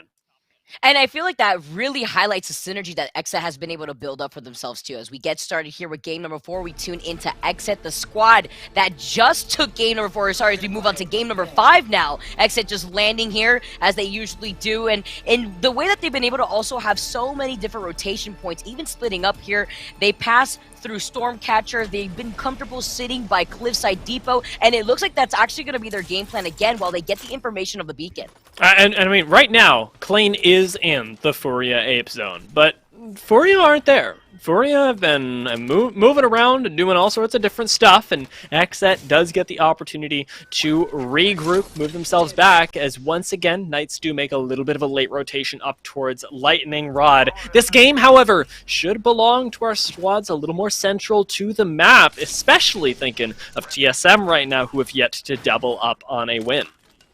Yeah, no squad so far has, which is impressive here to see the diversity from a lot of these teams that have been able to take some of these games and the amount of KP that they've been able to do so. I love the adaptability that we've been seeing for a lot of these teams, but as you highlighted, especially with XSET and the way that they've been performing between last week into this week, Stormpoint as well on top of it all on a new season, and they're looking to replicate that. They're feeling very confident. You could see that within their gameplay alone. After they were able to spread out, get the intel for that next circle, they're just going to quickly loot up and already rotate right out of here. You know, it's fascinating seeing how a map change also has pushed Ashe into the meta, because when we were on World's Edge, we really didn't see that much Ashe. She wasn't very common, and it was more likely that we would see even a Wraith pop up than this. But with the verticality and the need to close distance in so much open space, Ashe's usefulness has rocketed through the roof, and it's almost every squad that's running her at this point. With Klein, of course, spearheading this for XSET, it's probably going to be just another bait on this gravity cannon, because nobody's using gravity cannons. Yeah, we saw like one time, and it was a glimpse, and it looked like it was a squad running away. Oh, XSET, they heard you. You ask, and you shall receive. I'm the happiest Mad person Maggie, alive. and we saw Mad Maggie for a blink of an eye, and now we see the gravity cannon being used. And look at that. The moment they landed, they get shot at, and that's exactly why you do not see teams taking the gravity cannon often. It makes a lot of noise. It really lets your enemies know around in the area where you're rotating, but this kind of trickles into what we were referring to before about XSET, the confidence and the levels that they're playing at currently. They're unfazed. They're still rocking full white evil shields though, so they can't get too ahead of themselves. And now Klein's the one getting ahead of everybody at the same time. He's just like, yeah, you know what? White shield? I don't know. I don't care. I'm going to do this. And right now, the instant use of the portal that's allowing him to take these riskier positions. Yeah, it is a retreat back over towards the Prowlers, back over towards this high ground, but the angles themselves relatively safely taken, and XSET now have the opportunity to rotate up, clear out some of these Prowlers, get themselves evoed up, as long as nobody's rotating around the back of Launchpad. I don't know what's happening over by Lightning Rod, but there is a mess happening, and Asura jumped off the map. He fell off. Furia now managed to get their revenge, and they take out Knights all in that process. I can only imagine Knights before that fight started asking, wait, where did Asura go? Oh no, you can't jump down there. I had seen it in the feed, and Furia are the ones to come out on top and to claim Lightning Rod. Again, it's those constant battles we see for Lightning Rod between both of these teams alone, but at least Furia now this time, they got the revenge. I gotta say, I didn't expect expect to see Furia revisit Lightning Rod, but even more so, I didn't expect them to be running Pathy, Horizon, and Valkyrie when they did that. These guys have taken the unpredictability of today to another level, but TSM got to keep themselves performing at the same level that we know that they can. For right now, a nice chase from Hal does keep them safe, but playing inside of these buildings likely going to be here for a while, unless, of course, your name is not Noble, because those guys are out. All in the hands of Xset 2. Served up on a silver platter. That's all the KP that she wrote, as Vizio are going to be able to hold on to this high ground right here, having to be wary of a lot of these rotations. You talk about the Horizon being played, though. Vizio also rocking the Horizon with Fury on that pick. And these composition changes with this map swap has really allowed a lot of these teams to really explore a lot of the different approaches that they want to take for these different compositions. And I really like that, too, because this is the breathing room that these teams need to feel that confidence going into the competition that we have coming in the next few weeks. Yeah, this is really the testing ground for a lot of these squads. A nice pick up there. A little bit of shielding given over to Scissors. Gets the extra bat as well, which will be really useful for his squad that are going to have to maintain against the siege of the others joining them. TSM on the low ground will have a little bit of protection given to them by Vizio up above. However, Harass is likely to come down as well. And meds are going to be the constant question for all of these squads, especially because neither of them have a Loba. And with TSM now having to play off of the low ground, what also worries me here is the amount of squads surrounding TSM. We knew that Xset was off to their left, but they went on and prioritized the rotation, and there's still that squad that's on the high ground overlooking TSM. So TSM now making their next move. They have the Valkyrie, they have the redeploy, they have House still on the Ashe. We saw Hal on the Wraith earlier on, but after that, he swapped over to the Ashe and has not swapped back. Further elaborating what you were talking about before too, Tia, just allowing the Ashe to really shine just on this map swap alone. With TSM still hanging out down in this area. I'm still figuring out what I want to call it, as it's in between several POIs, but very much an endgame circle zone, as things do tend to pull a little bit further towards the south end of these buildings and let out into this massive waterfall area that we all get to fight over, and very difficult to hold down, but does have some rock cover provided. TSM playing in the buildings will have an easy time of getting there. However, a squad like C9 that drops over by Command Center are going to have to go through Stormcrusher and through all of this that is already occupied, as will almost every squad coming from the western side. Those likely going to have a difficult time. This is where I kind of like this strat of CLG, however. If they come around through the opposite side of the map, they're going to encounter relatively little traffic.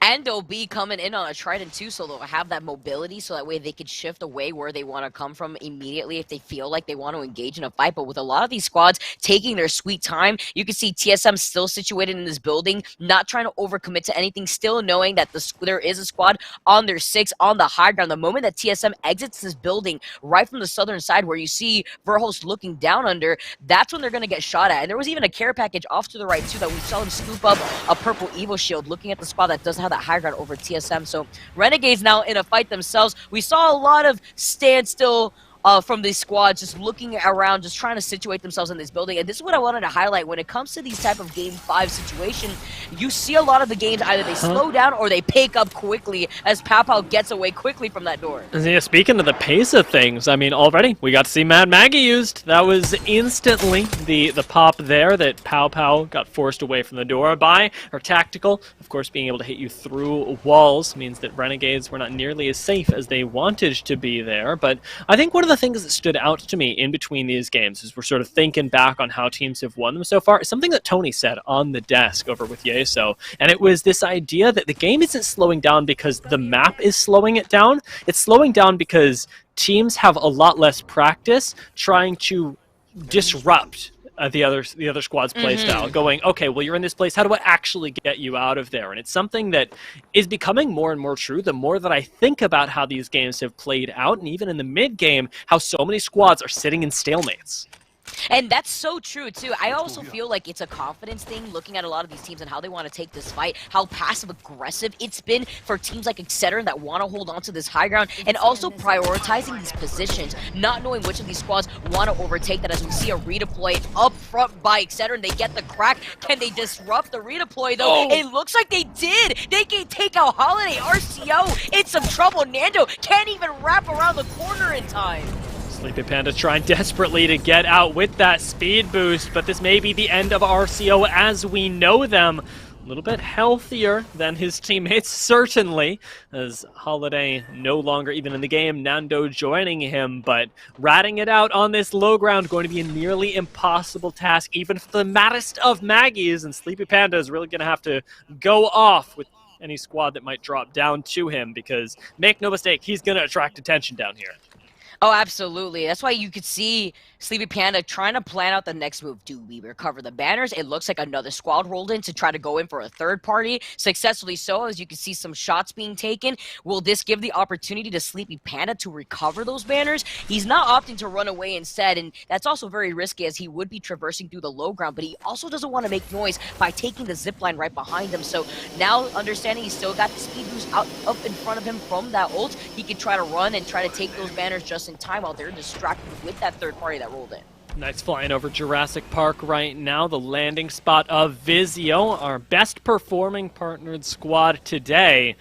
Liquid taking no chances on anything, are going to use the dome as well to get themselves the next zone scan, that informational advantage that you want to keep returning to throughout these games. CLG were over by Gale Station last time we got to check in with them as well. We may see them push out towards this Jurassic Park area, the southern entrance specifically, and that is the one where Liquid are nearest to. So it's possible these two teams run into each other on the rotation.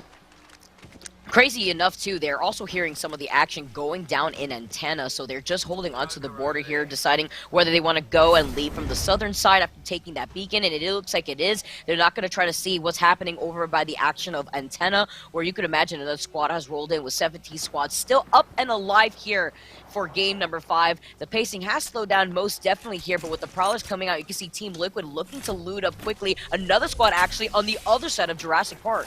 I wonder if this is Vizio or if Vizio have already taken a different angle on this, because it's entirely possible that they've sat up here and gone, well, people are going to have to come through us. It's a pretty safe place to be, so we could wait here, see how Team Liquid react and whether this fight turns into anything more to give us a little bit more of that data. In the meantime, of course, it's a very exposed place to be fighting. Jurassic Park, with not a whole lot of exits, leaves Team Liquid in the place where they should be the first ones to move, preferably out of here, to make sure that they're not gate-kept later, a lot like they were over by Wall. Yeah, and I like this disengagement too, to actually wrap around outside of the circle to get into the circle, because in this moment right now, Liquid looks like they're starving on some loot here, just looking at how Guild is just trying to pick up any scrap of loot, actually opting to, alright, we're gonna just approach from Jurassic Park, we're not gonna wrap behind. I was expecting a longer rotation perhaps, but maybe looking behind them to make sure that nobody else is coming from Barometer. They want to make sure that they're not gonna get flanked up on, and Excedrin, who are waiting on the other side of this fence, they're also nearby Jurassic Park. They're waiting for the opportunity here for this squad to move in. This is deadly, actually. I'm just so horrified for anybody who walks through these doors, because Excedrin will take you down. If you are not aware of these guys, you very, very soon will be. But a Bloodhound would disrupt all that, so Excedrin are taking a chance that nobody's running anything that can detect them at this point. Taking a look out over, of course, keeping their eye on any of the fights that are going on over here. It is still a patience game for them, as we've continued to illustrate throughout the course of these games. Nobody really knows how they want to push just yet, and so Excedrin are taking their sweet time. However, do have a circle to rotate to.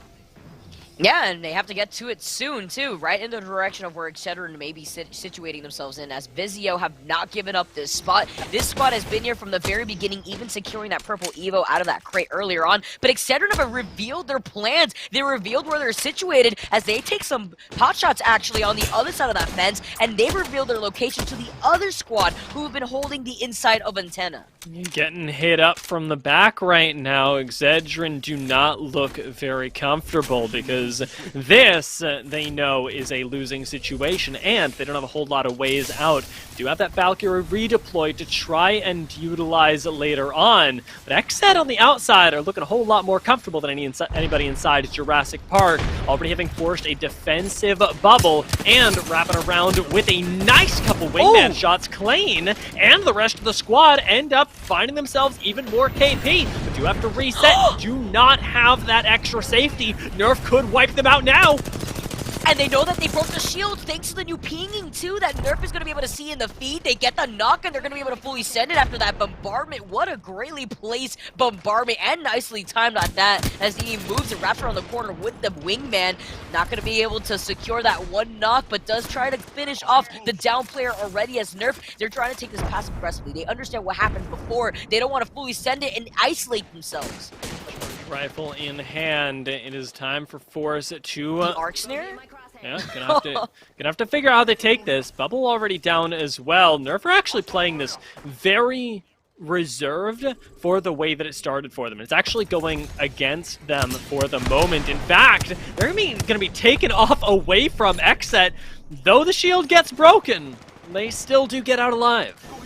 Surprisingly, I'm so surprised XZ is still alive in this. Meanwhile, they do not know the war zone that they are dropping on right now. Clarify gets deleted off of drop. You see how? But this also means that TSM, they're not going to give up that building that they were situated in. Or perhaps they're going to find the opportunity after seeing that it was only 2 players that landed there from XZ, but it's only up to Kenny, the last member of XZ alive. Can they pull off this res? That was a really sick move from Kenny as well, being able to completely deflect what looked like a push that may have ended his journey and the journey of his squad. Instead, he's able to get Clarify right back up, healed up, and in a place that nobody else had occupied.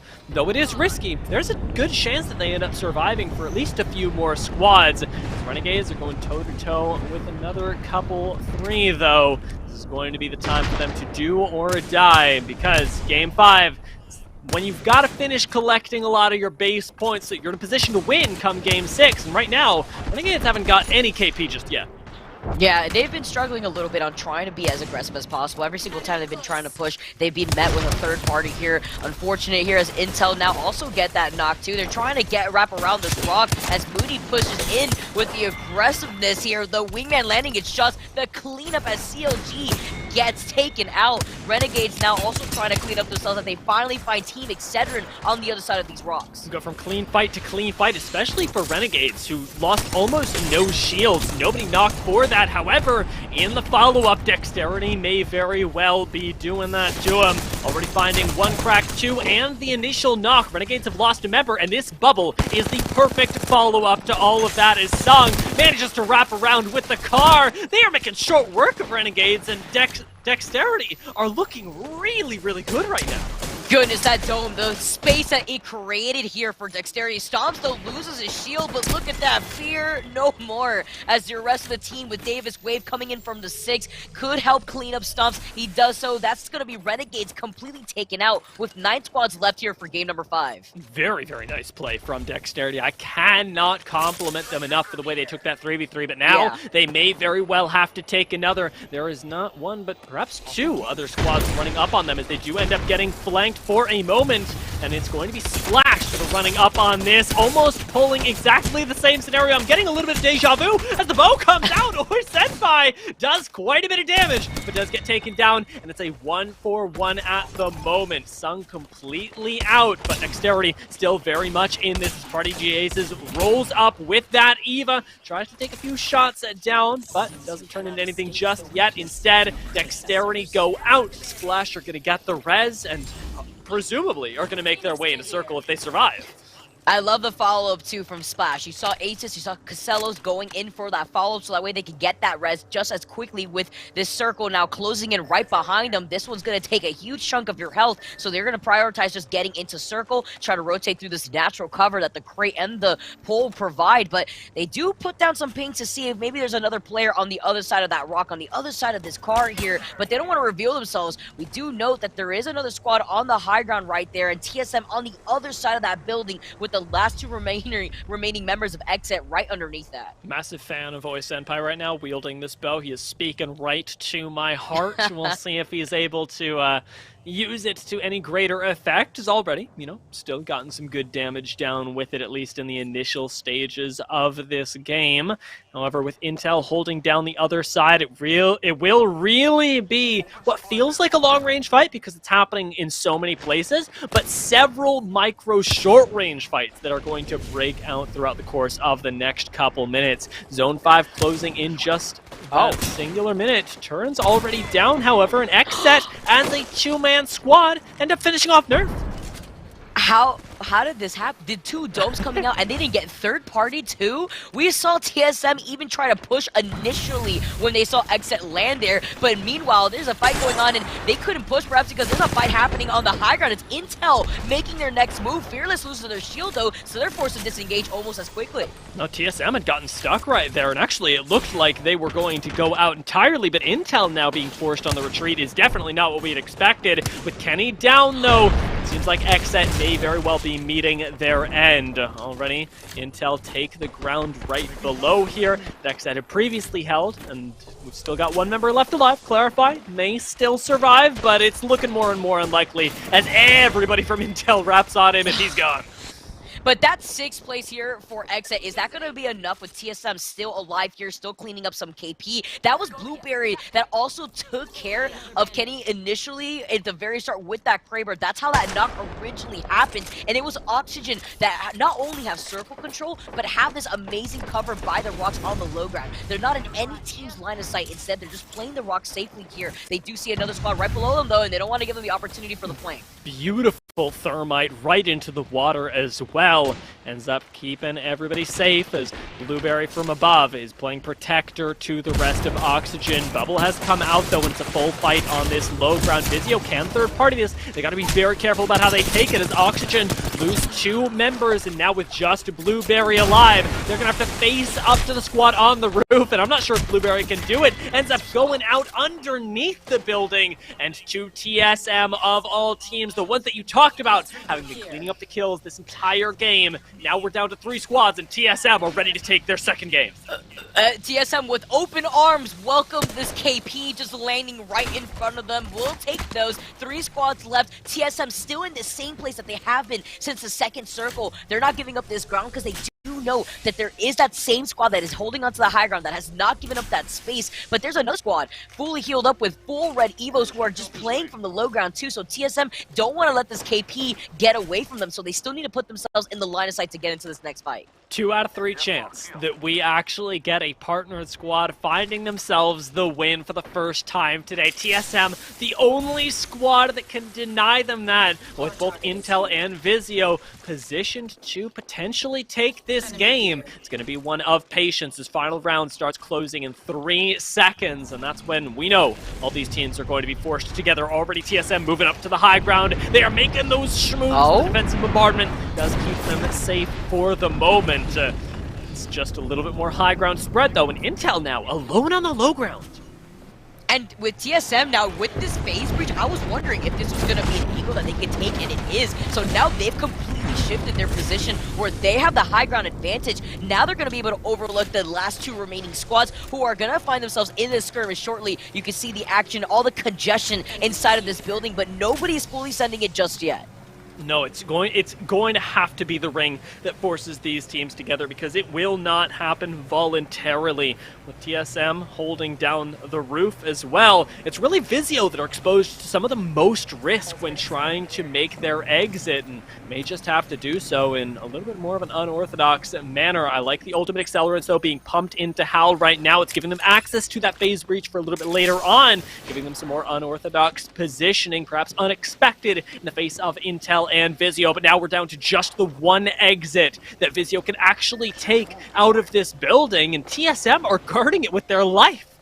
They know, they hear them right underneath them. They took this high ground with the phase breach originally when they were on the low ground. They would have been put into a really bad situation if they were forced to climb up there and the high ground in the first place, because then they would be in the line of sight of Intel, who are now down here instead. They've essentially swapped spots with Intel now having to play from the low ground, the circle closing in right behind them. There's no other way up there with the zipline being blocked by TSM. They have to use the Valkyrie or the phase breach. Is this actually going to go off up there? It seems like they may have a crazy angle, and right now it's just going to take them up into a playable space. Intel still struggling in this game, however, they're going to start tanking the zone and throw it up against TSM. The third party available to Vizio now, as TSM actually end up going out. Intel have taken them down, and Vizio, they have the opportunity to sit here and out-heal this, but instead, they're going to go for Intel, taking themselves the win. They are our first partnered squad to find the W on Storm Point.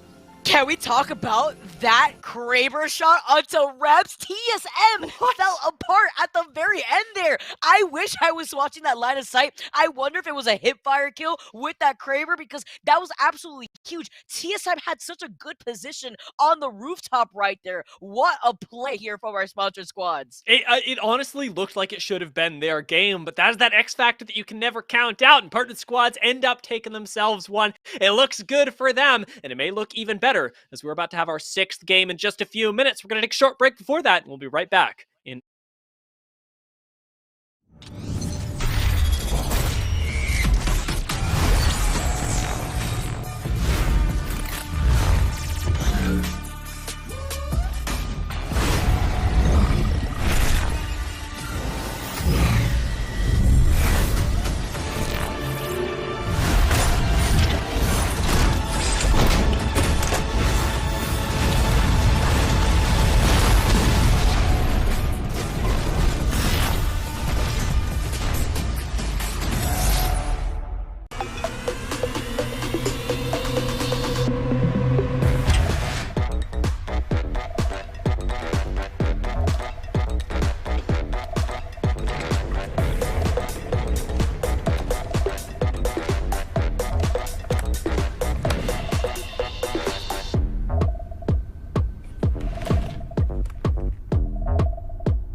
refreshingly sweet, but without sugar, 0 calorie treat. They're all our top flavored smash. It's fruit freshen. I'm fading. One bad headache can crash your entire game. Excedrin relieves headaches fast. Excedrin, game over for headaches. All right, baby. The partnered squads on the board finally as Vizio grab a win. A chaotic final circle there with Vizio, Intel, and TSM, and the Vizio boys come out on top. That was a fun one to watch, Tony. Yeah, I'm not going to lie. I really thought TSM had the advantage on that one. I thought they were going to come out on top, but man, Vizio hold on to steal the win, and man, was it a big one. I mean, there's a reason that you look at that situation and pick a TSM. There's very few teams that you can match up against TSM there in that late circle that would make you think twice about picking TSM right there. Obviously, the history of that org, the skill of Hal, Verhulst, and Reps, but Vizio comes out on top. They've, of course, been the best partner team so far this season. They add to their lead a little bit there. Let's check out our player of the game here for game number 5.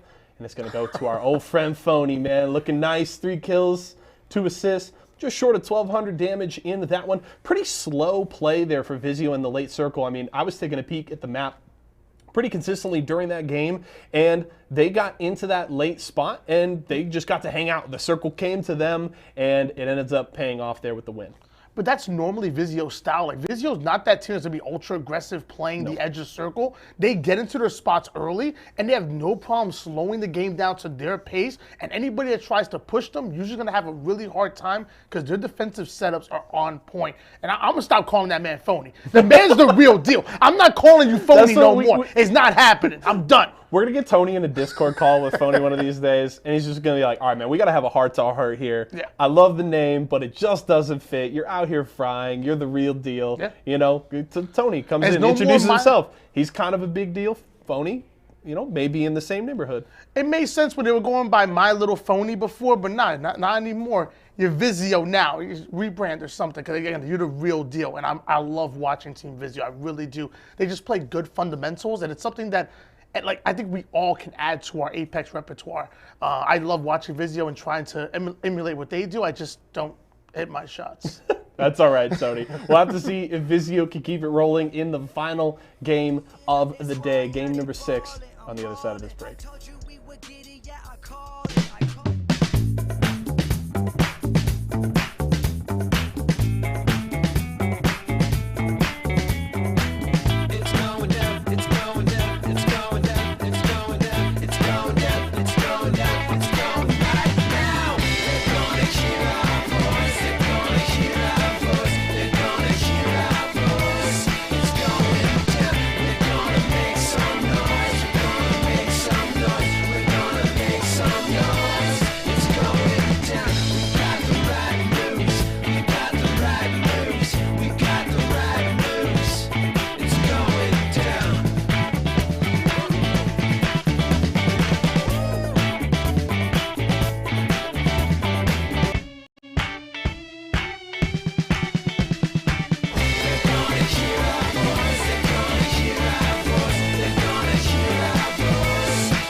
We're about to hit Storm Point for our final game of the day. 5 games down, and they have all been bangers, with our partner squads finding the victory just last game. I want to check in with our Mobile One leaderboards to see how last game stacked up against everything else. Xset had a massive lead, and woo, sheesh.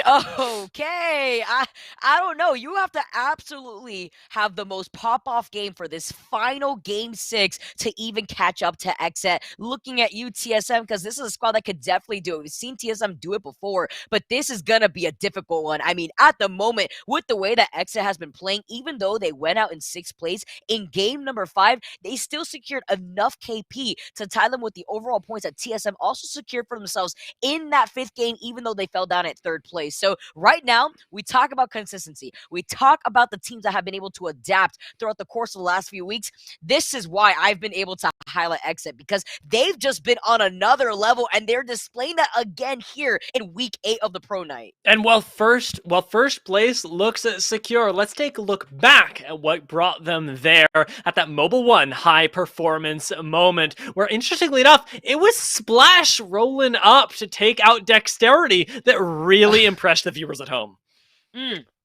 The bow check, it got you impressed too, Dia. You had, at the moment, the fact that they were able to take out that bow check, it was unfortunate timing because the third party I rolled in at the perfect time here for Splash to try to deal with at the same time. So much nonstop action here, but for Splash and the other sponsored squads that we have here within the Series E Pro Night, they were able to pop off in that game number 5. Yeah, this was just the start to what ended up being an absolutely insane series of events. It's just really happening in the center where Vizio predicted that the circle would go initially. This is why a zone that pulls so central favors the team that lands in Jurassic Park. They've got so many different options for how to rotate out of it. They made a really good use, and there were so many fights out here that were really impressive, but the Vizio didn't have to take part in. They just got to sit in their house, be fine, pick up kills, and full send it in endgame.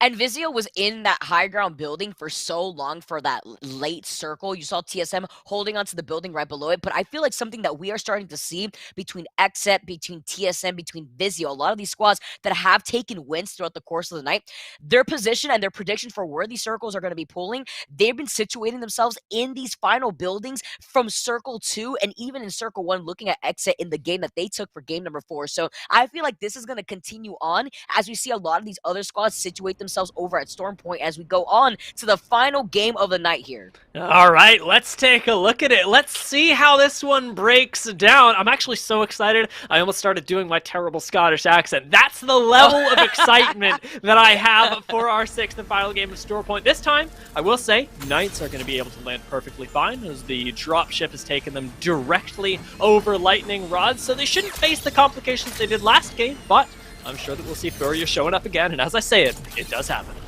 Oh my, how is this? It's been going on since game number 1, Dia. It's still happening. When will they be stopped? Knights now are taken out. Furia have been getting the revenge pool on Knights since the last game. That's it. No more Mr. Nice Furia here. They are fully sending it. They've sent Knights back to the lobby. They will no longer be participating here for the final game of the night. I can't believe it. I can't believe that we are living in a world where this is happening right now, but Furia are sending a message, not just to Knights, but to the rest of the lobby, that they are not to be messed with. However, they are going to have to make a very long journey down because we have got a circle that I have been missing, that I've been craving all day. It's one that's pulling over towards Barometer. Oh man, this is gonna be great here. It's gonna be amazing for Dexterity too, since they're gonna be on that southern side leaving Shipfall. They're gonna have great loot, as well as trying to prioritize that high ground building that Barometer provides by the survey beacon usually. So we're gonna see how a lot of these squads rotate in, but with another southern circle here, I'm expecting a lot of the chaos to go down by Jurassic Park. I mean, very curious how a squad like Vizio plays this, how CLG, who have been taking very long rotations so far, end up dealing with a circle that pulls so close to home. It's just going to be a lot of variety, a lot of learning for all these squads and for us on the desk as we discover what teams play like on Storm Point when we've been on World's Edge for so long. Vizio, in the meantime, are going to be instead taking their sweet time right inside of Jurassic Park, making sure they can clear out whatever prowlers they want, pick up any loot, because this is their setup time. They don't have to be anywhere in a hurry. Especially when they're rocking the Mozambique. Hold on, they're going to have to be able to try to loot up quickly here, pick up some of that shotgun ammo, and now Oxygen. They're rocking the Mad Maggie still here with Kupski on this pick. We haven't been able to see it too often, but Oxygen in the limelight, though, have been able to kind of put down some of the pressure from the edge of the circle more often throughout the course of the night. I am surprised to see Oxygen running it, though. I mean, I'm very excited to see Oxygen running it, but I think it speaks to the, again, difference in play styles that people are going to have, especially going into this season, because Oxygen, and I would say Kupski moreover, has long in my mind been a very defensive player. He's very good at setting his team up for success in endgame circles, and it makes sense that they're running the Valkyrie. It makes sense that they're running the Gibraltar. The Maggie, at least initially, seems like a much more offensive character, and the way that they choose to use this legend as we move into final circles, as they continue the development in this map, is going to tell a lot of the story of not the Oxygen that was, but the Oxygen that they want to be. Yeah, and you know, I also really like the fact that you bring up the offensive option that they're trying to go for, but with Nerf being in a fight, let's hold that thought. They pulled up in the Trident, but out in the open, they managed to take some cover right before cleaning up that player, and it's Intel who have been in Barometer this whole time, but with Nerf seeing where the circle is pulling, they wanted in on the action. Hopefully they managed to get away, but Turns is getting absolutely fried on this Trident, and in between two squads at that. Oh God. No, that's it, they're done for. Oh no. In between three, it just got worse and worse, and I felt bad for him for a bit. Take a look at that kill feed, though, and there may be a little bit more pity to go around. TSM have lost one for the moment, and it's up against Vizio. We're peeking in, seeing if they can get in a little bit more of this action. Scissors with this R301, ready to try and find the full thirst, but hasn't spotted out Hal, who's sitting on the low ground, rather, just yet. And they don't want to try to fully send it without knowing that information either. You see the Trident pulling up, that's going to be going towards Hal at the same time. But Vizio, our squad who just took game number 5, have now started getting the ball rolling. Maybe a little too late here, but after that game 5 performance, they want to try to replicate that now going into game 6. They land that shot with the Sentinel, but they're not fully able to send it with Phony now building up his Evil Shield of purple. See how this one works out for Vizio, as they do have a few more meds to work with than they did just last game. Lots of cells for Phony, and on this Gibraltar, it's a good thing too, because he's got so much opportunity to lay down this damage, get himself evoed up, and even plenty of shots to lay it down up towards the top. Nerf, however, reduced to just the one member right now. Don't have any time, don't have a whole lot of patience either, because we're still left with 18 squads. If they go out now, they don't get any points. The first circle is now just closing, Dia, and all these squads have already taken shop inside Barometer. This is actually insane. Look at this. There's 2 squads already situated in one building alone. The first circle is now just closing. We had 2 squads trying to roll up on 2 different tridents, pulling up from the western side of Barometer, failing to do so by getting contested by TSM, and that was Nerf who had gotten contested originally. Now Exit now that wanted on the action, leaving Jurassic Park. We're talking about being a hot zone soon. It's Complexity, though, who have the advantage. And Complexity might just take them out right now. It is the last member of Xset left alive, Clarify, that's holding it down. He does it once again, but it's TL that is coming in behind this fight. Clarify still holding it down, still trying to get these reses, but it's getting increasingly risky as Team Liquid start to apply pressure. There's no way he lives and he's gonna get the res. They get away in time, maybe expecting that was gonna be a full squad coming up. Not too sure. They wanted to prioritize the black market instead. Meanwhile, look at how many squads have now rolled up. Another squad has been included in this party. Nobody gets left behind here as TSM, they're holding on to their lives inside this building. Exit, they were down 2 members. They're looking to go in for the reset, which is gonna be crucial here as Exit are the team that are sitting in that first place spot in the overall leaderboard tonight. Dexterity are out. CLG took him down. Phony is finding knocks left, right, and center. Xset have exited stage left, and Ghost have gotten involved in the fight. Everybody is running down towards Barometer right now, and Ghost, they may be exiting it a little bit faster than they expected. However, really nice shots with the Mastiff from Panders. Ian 6 holding down the fort may just turn into a turnaround where there was no hope for them.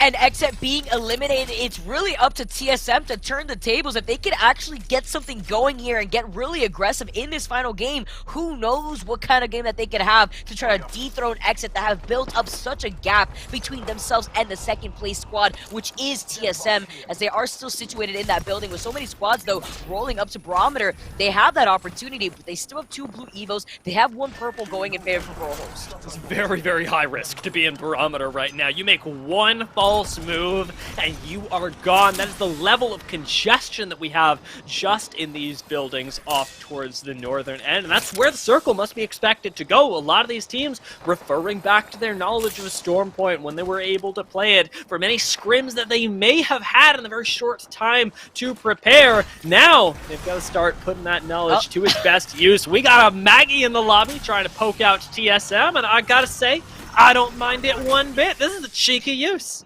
Is this Oxygen on the high ground telling TSM, we know where you are, we know you're there, we know you're not going to push us here, with so many other squads in the area overlooking this building in Barometer. We talked about the high ground spot too. We have to highlight that big building that usually the survey beacon is situated over by the eastern side of Barometer. It's going to be very important to overlook a lot of the action. It's actually RCO who are on the high ground, so we don't have just 1 Mad Maggie in this lobby, Dia. We got 2 with RCO coming up with Sleepy Panda on the pick too. It's getting madder and madder. This constant harass that is going to get thrown down is definitely going to start grating on the nerves of TSM. This time, not going to find too much damage just yet. Any, in fact, as RCO continue to hold down the fort up top, but it's more about laying down harass, letting TSM know that you're thinking about them too. You've got them in your thoughts and prayers, and you'd like to remain friends for the moment, because as long as these 2 teams can coexist, they're going to be able to farm up a lot of damage, potentially a lot of kills later on.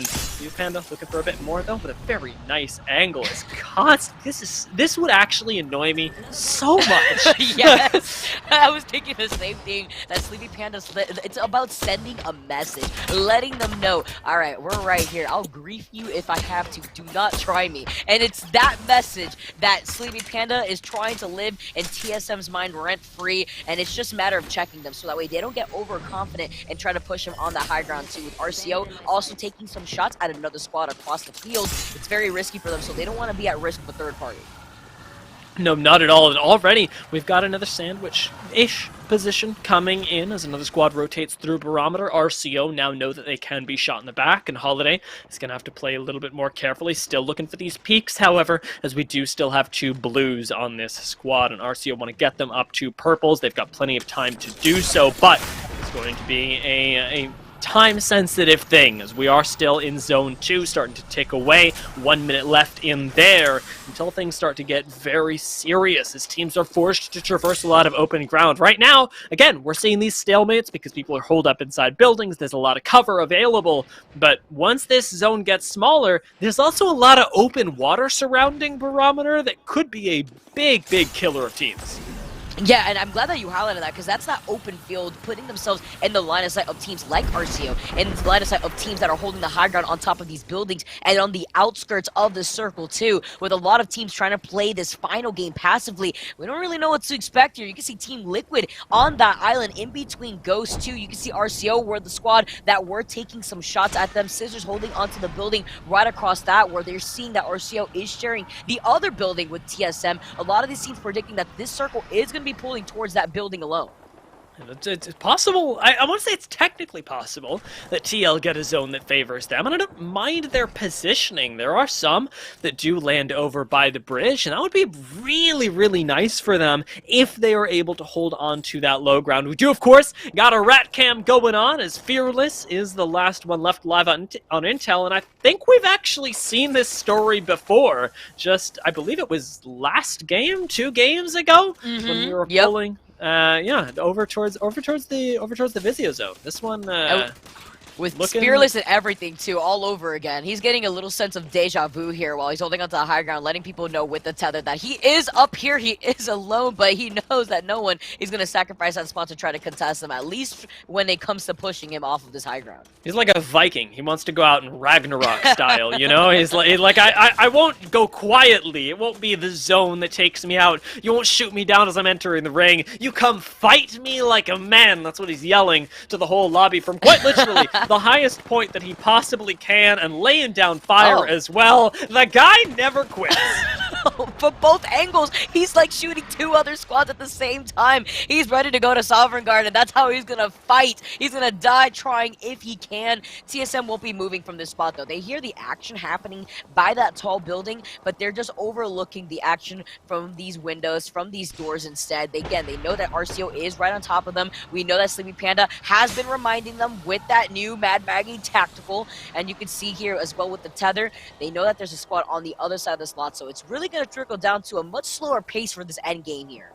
This kind of stuff from TSM, though, could end up harming them in the long run if they're going to try and take this more passive approach right now. When RCO are above them laying down harass, it could start to eat into their meds, and it's always the worry that we have when squads are preparing more for an end game hold, and they don't have something that gives them a little bit more ability to use their econ freely, like that Loba.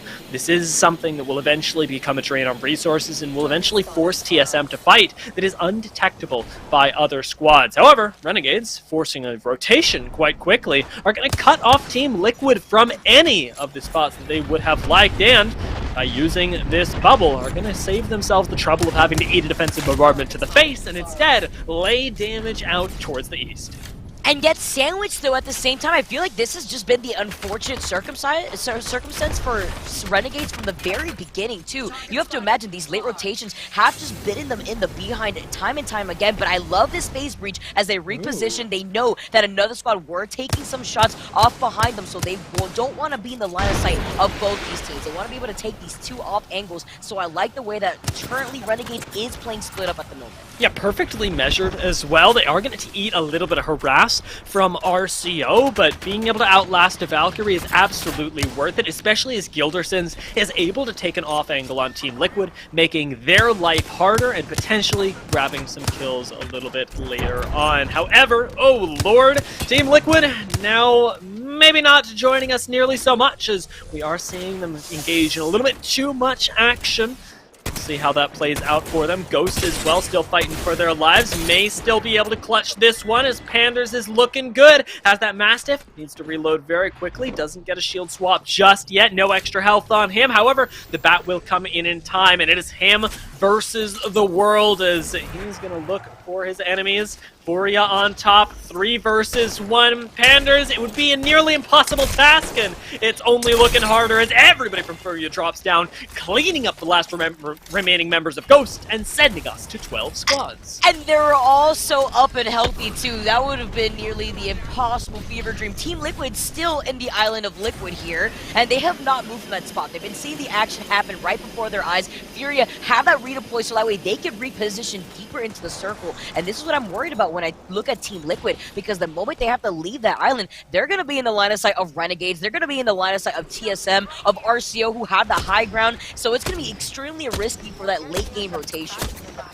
Now, Furia have ended up taking an angle that also punishes Team Liquid. There's an unfortunate amount of focus being thrown at them, but Furia have also spotted out Fearless on the high ground, and we'll see if he ends up getting swiped a little sooner rather than later, as Furia, a predatory feline, certainly best to take care of a rat. See LG hanging out up top, however, do have a pretty good angle and a pretty good spot to take this lobby as well, because remember, they're just a few points behind TSM, so they need some very nice games. However, not too much nicer than one that TSM would need to take first place. CLG is like, what is going on? There's a rat that just took the crate. There's a team right underneath us in the tunnels. CLG is like, we're trying to control this area, and a lot of these players are spread out from underneath us to the rat across the field, the barometer. CLG is trying to put in some of those shots. They have the Ash. We talked about repositioning and how important it is for some of these squads. Looking at Fury, who just used the redeploy themselves on the Valkyrie, so you can see CLG now trying to take a much wider angle, trying to see if they can isolate maybe the rat, but not before another squad actually redeploys right on top of them. I mean, these redeploys should keep coming through. That may very well be RCO, but no, it's TSM that have moved up onto this height and are looking to clear this out because so many squads mispredicted the ring, thinking that it would go towards the south end of Barometer, and now it's pulling up towards this height. TSM make an early move. They get themselves first dibs, and Team Liquid, I will say, maybe not the happiest in this situation because it gives Renegades full authority to go send on them. Doesn't look like a third party's coming in either. However, I may have spoken too soon. Renegades eating a lot of damage right now. Black Hole's gonna come in, pulling Sauce right back into the line of fire with 2 of his teammates down. He wraps around trying to take down the last few members of Team Liquid, but Phil manages to survive for so long and finally does eat it at the hands of Vizio. Not before Renegades was eliminated, though, so Renegades' kills didn't get counted, and Liquid getting eliminated right afterwards with Vizio's timing in that third party. What a way to fully set it on that squad in the middle of that fight. Team Liquid really wanted to bank on a chance that the circle may pull in their direction, but they saw even in the previous circle that it wasn't, that it was going to keep pulling towards the south. Now Vizio had the redeploy, but like you said, Dia, like we all seen, TSM have already secured that high ground building, which is the best position that you can be in right now, where it is exactly where Vizio is passing in between all these squads. 9 squads remaining in this circle. Now there is another team that's taken their eyes to Vizio. It's not just TSM from that high ground, although the Arc Stars are hurting. Vizio should still, oh lord, be able to survive, but they've just been wrapped on by another squad entirely. One that was undetected, one that didn't shoot at them, and now shieldless and on the low ground. This bubble, the only thing between them and death is certainly not enough. A rolling thunder comes down from above, and Scissors and Fury, the last 2 members left alive, are in the most difficult position possible. Panda gets taken out by Furia in the meantime, but Razor are the ones just abusing folks on the low ground. I counted like 5 to 6 Arc Stars. We had the Rolling Thunder. There was so much chaos happening. You had the Valkyrie tactical from the other squad. It was just non-stop. But is this a mistake? Razor trying to fully send it, putting themselves in the line of sight of another squad. That was a squad that had the Valkyrie. It's CLG who have called it a mobile respawn beacon. This is incredible, actually. Vizio may be able to get their fallen member back up off of a massive misstep from Razor. We have Not Noble still laying down fire, and this landing is going to be risky, but it may very well work out. Phony dropping from above. We'll see if he makes it to the ground. People shooting at him. Oh, Lord, he's still alive. Oh, God, he got knocked, but he should be okay. Oh my, this is so chaotic. Meanwhile, TSM, they are not going to give up this high ground. They're looking at all the action like, what is going down under here? And Razor still trying to figure out a way to recover this banner. I don't know if it's going to be possible here. Another Valve attack has been called in to try to keep up that pressure, but Team Razor, they're not going to give up this building either, but they do have to move in less than 5 seconds as a circle is going to be closing up right behind them. Very risky. Both squads going to have to move at the same time, and Razor want revenge on Vizio for their fallen squad mate, but with war breaking out all over the rest of Stormpoint, CLG and TSM are the ones that hold both respective high grounds, and TSM fighting 3 different battles with Furia taken off right next door to them. Do have a lot to contend with. Underneath, of course, we've got Not Noble, and they're getting wrapped on by yet another squad. We may actually see them engaged pretty quickly. Furia landing right on top of CLG may also meet their demise. We got 9 squads now, but how many will we have in just a few minutes? So many of these squads are already just in this area alone. You see Not Noble taking some shots themselves, forcing themselves inside of the building. That's Razor that they're contesting as they take down Bursty. Not Noble want to capitalize on that, securing that KP. They finish it quickly, but you talk about the high ground. We know TSM was on the high ground before. They could have taken the zip line to still maintain the high ground here. They don't even have to give it up just yet. They're in the corner, but they're going to have to move shortly as this next pull for the circle is not in their favor. They're eating so much harass as well. Everybody knows that they're up here, and we've moved ourselves down to 6 squads after that zone close. We are in the final ones, the most teams that we've had in a final ring so far. It seems like everybody's getting used to it, but TSM, they're the ones that we got to look out for because they're the ones that can take that first place spot with a good game here. They'll send themselves in with the first tournament played on Stormpoint this season. On that W, it's going to be all up to Hal, Reps, and Verhulst to make this one happen, and it is looking so difficult from here. And that is absolutely insane. Really good point right there too, DLS. TSM, they are in that second place spot. They know that Xset is not in this lobby anymore. Actually, they don't know. So they're actually playing this cautiously here, trying to take the win. And with Xset not being in this lobby, it's very possible here for TSM to potentially take this whole thing. But they need to rack up this KP. They already have 3 KP. Just looking at how right now what he has, we don't see what Reps and Pearls currently have right now. But they're playing the edge of the circle and they're playing this patiently so well since the very beginning. But another squad has now managed to push in here. Are they going to fully send it, though, now that they see that Reps doesn't have a shield? Oh my lord, but the shots from Hal change everything. As the ring starts to close, however, he goes down and leaves him with just 1 member left. CLG trying desperately to take this fight down to just Mamba versus Verhulst, and with the zone continuing to pressure him out, it's really just going to be Verhulst. No time for the res, it seems. It's him versus Mamba, and it may just be enough as Verhulst ends up taking him out, but now focused down by Furia. TSM are still in the top 4, and we still technically got Hal in the game, at least for now. For now, but Burrows, can he catch him? Can he pull him back up again in this fight? See Phony now trying to close in the gap. That's Vizio right underneath them. Impulse 2 right underneath them too. But Burrows being on the Valk and the quick shield swap allows him to quickly reposition without putting him in the line of sight of these last 2 remaining squads. Yeah, he actually might be able to win this. There's a very small chance, but it's not going to be Vizio that have the time to focus him because Not Noble are right next door, and already Vizio are so ridiculously low, but Not Noble want to push this, and we've got to have the perfect third party from Verhulst, but everybody from Vizio is sending it upwards as they end up going out. TSM put themselves in second place, and though Verhulst can't clutch it out, he sends TSM to second. Oh, and not only did he send TSM to second, he cleaned up Not Noble from right underneath Vizio. Although we need to give the props to Vizio, our only squad tonight that has been able to take a game more than once, and of course, being one of our Series E sponsored squads at that. It's so incredible to see them succeeding on Stormpoint as well. With a new season, it's going to bring a bunch of questions, but a lot of teams showed up today. TSM, Xset, and Vizio, definitely really big and impressive performances from them just to start us off. I mean, again, first tournament on Stormpoint right now is massive for all these squads.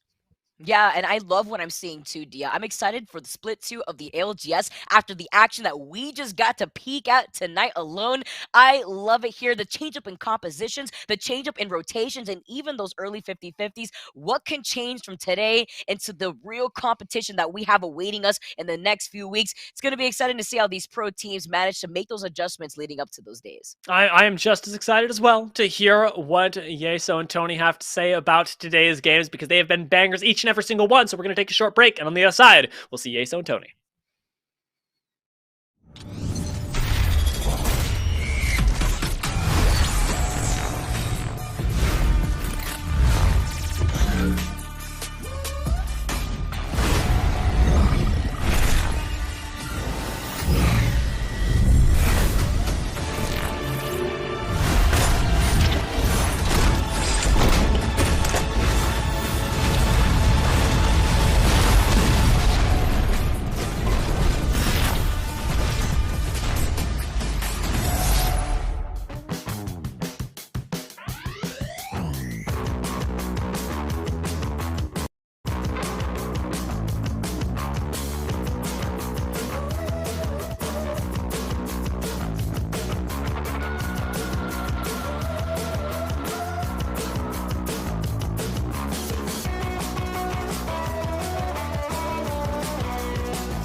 Now, even the biggest headaches are toast. Excedrin keeps your head in the game. For no more throbbing noggins.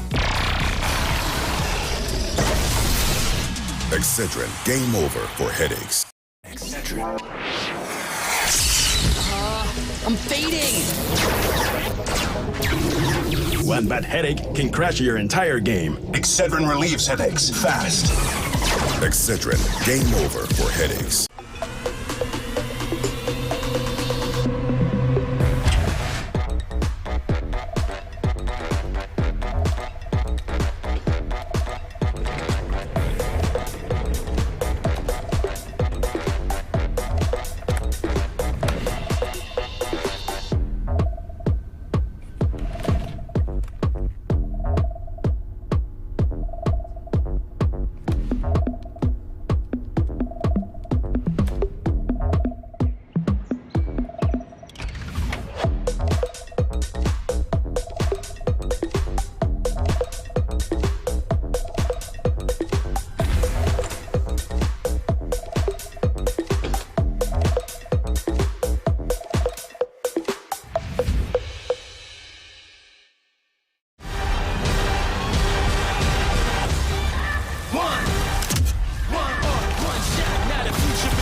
Verses coming daily under pressure.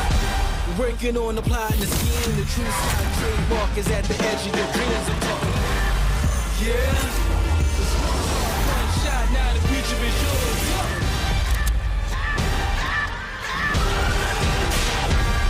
I'm turning dreams into reality. In the lab with the formula and chemistry. Your memories spark and motivate and make the industry shake. With the bars and the breaks, I'm talking one chance at the soul, goes for the goal. It's one shot, now the future is yours. Let's go.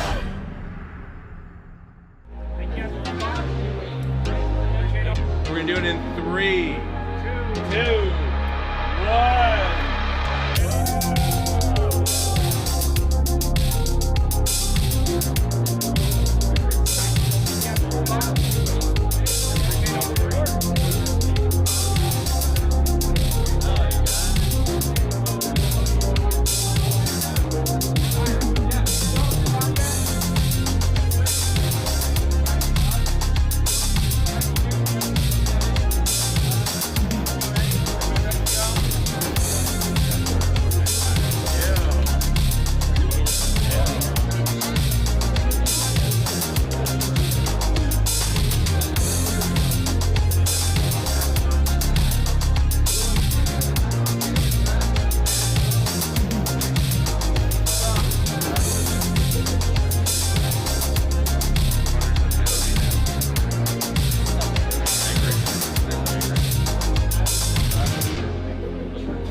refreshing, refreshingly sweet. But without sugar, 0-calorie treat. They're all our chocolate bars. Flavored splash. It's fruit freshin'. I'm fading. One bad headache can crash your entire game. Excedrin relieves headaches fast. Excedrin, game over for headaches. Now, even the biggest headaches are toast. Excedrin keeps your head in the game. Or no more throbbing noggins. Excedrin, game over for headaches.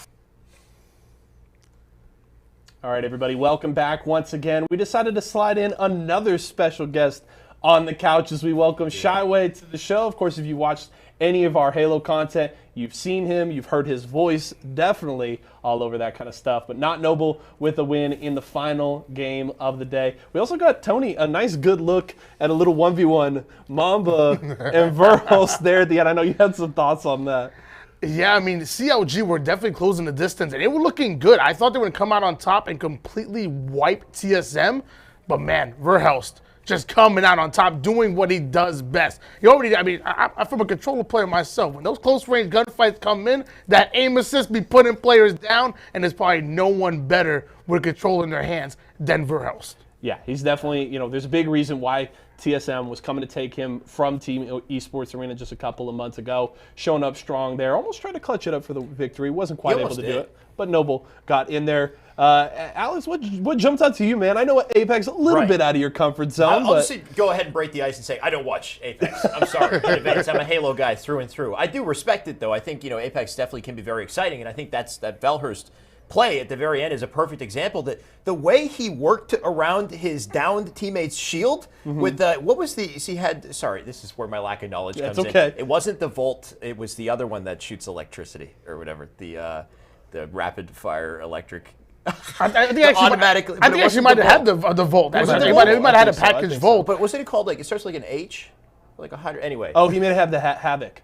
He had the Havoc, okay. and he's just jiggle peeking around the shield and strafing and crouching and hitting every shot. Pulls out the shot, he takes the guy down, and all of a sudden, he's alone. It looked like for a second, alone, he could have taken the game there, which was just unreal. So cool to see, the individual skill of this guy come into play. And I mean, even as a Halo fan, it's impossible to not notice it. Yeah. That's the thing. You watch a lot of these FPS games. You can appreciate that skill, even if it's one that you don't watch a whole ton. So big win there for Not Noble. Of course, everybody was trying to chase down Xset at the top of the standings. We are going to go to a quick break right now, but when we come back, Dia and Vicky will check out the final Mobile One leaderboard, and then I'll be back with my friends here. We'll talk a little end of the show, maybe a little bit of Halo before we go, so don't go anywhere.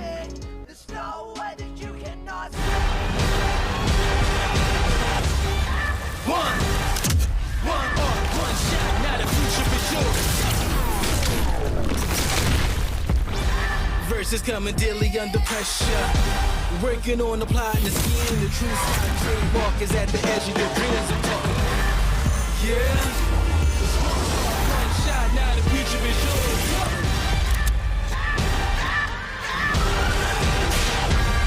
I'm turning dreams into reality. In the lab with the formula and chemistry. Your memories spark and motivate and make the industry shake. Get the bars in the breaks. I'm talking one chance that was so close for the goal. It's one shot, now the future is yours. Go!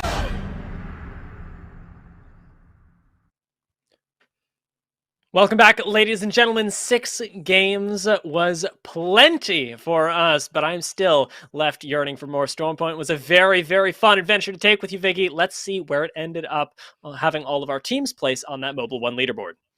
And there it is. Xset, they secured that first place spot within the last 3 games, even though they took only 1 game, being game number 4. But with 74 points, they take the number 1 spot for the 2nd week in a row here for the Series E Pro Night. And that's that consistency really paying off right alongside them, TSM and Vizio, two other squads that definitely impressed with their ability to make it into the top 3 despite a totally new map, a changing meta, different legends. We had everything thrown at these squads today, and these top 3, they were the most adaptable just one day after the patch. Let's take a look at that Mobile 1 high performance moment, see who stood out ahead above the rest during that. Oh man, this TSM play right here when Hao got beamed from both angles, so playing the dome both sides, they got that knock from the zip line, but then so many other squads, the rest of CLG actually rotated from the other side, but with Verhos being the one lone survivor from TSM, we saw how much work alone that Verhos was able to put in from the very end. Yeah, I mean, up to just being between him and Mamba was an incredible 1v1 to watch, and then we got to carry that forward as well. But as usual, the Mobile 1 high performance moment did definitely highlight Hal popping off, because this guy knows no limits. You would have seen it in Pro League playoffs, and you're going to see it in Pro League again as Stormpoint joins the map repertoire. Been an incredible day, and I can't wait to see what other guests Yeso has for us back on the desk. So it's been incredible. Cast alongside you, Vicky. See all these teams adapting. A big congratulations to Xset, and now to see who else is joining Yeso. All right, Vicky, thank you. Great cast on the day. Fun to listen to you both break down all of the action. We're back here in the studio once again. I got Why Not and Shyway joining me. Let's give some final thoughts on what we saw from Apex today, but then we'll talk a little bit of Halo. Tony, what jumped out to you? Xset with a big victory here. 2 pro nights in a row. Yeah, I mean, I'm still mad that Alex won't cuddle with me on the couch. Don't know why. But he just brought that up. I mean, if you want to get real. There we go. I mean, they don't call us the duo for no reason. The weekend hasn't started yet. We got some I guess, bonding time. There you go. No, but it was incredible action. I mean, even that last battle, CLG Mamba coming in with those wingman shots, then the wall bounce into the Peacekeeper, and even that wasn't enough to stop Velhurst's havoc across. Obviously, they didn't even get the win. Yeah. Noble comes out on top. We saw Vizio, great position to come out of them. It's been a fantastic tournament, and I'm really happy we got to watch it. How did you like it, Alex? I'm happy to be here, man. This venue is sick, by the way. Let me just go ahead and say that. Just the experience of how you guys are switching POVs. They've got the top-down map. I'm sorry, this is not directly related to the game and what happened. It was exciting to watch from my perspective, though, because you can see the map and kind of key into the specific fight, go into that fight, jump around, and just kind of enjoy every little section of the experience. And it was hype throughout. So, pleasure. Not game analysis, but That's okay. Let's switch gears to something that is right up of both of your alleys for sure. Of course, you're both here for HCS Anaheim coming up this weekend. 16 of the best teams in North America. Tony and I were already talking about it a little bit earlier. Of course, we've seen at the very least, beginning of a C9 era with the dominance that they've had since Raleigh. We talked a little bit about Sentinels earlier. What are your thoughts on Sentinels coming back in? Because, of course, Royal 2 now back in the mix and Sentinels at 100%. You can't doubt Sentinels, ever, right? Land Sentinels is completely different. Even with Formal in the mix back in Raleigh, they surprised us, I think, in a lot of ways, jumping into 4th place, defeating Optic as well. Optic coming into Raleigh, I think we thought were going to be one of the top competitors. Kind of disappointed, unfortunately. Hopefully Optic steps it up at this LAN. Obviously, I know they want to. So I think Sentinels is kind of that big wild card. You bring Royal 2 back. You look back at the history with Halo Esports with Royal 2 on the roster and the dominance they had throughout Halo 5. I mean, I wouldn't be surprised if it could, kicked off again and we saw a big. It's hard to even say it's an upset, Sure. They could make waves for sure. Yeah. But at the same time, C9 undoubtedly they're dominating online, 4 wins in a row. So once again, it also wouldn't be surprised if they just continue doing their thing.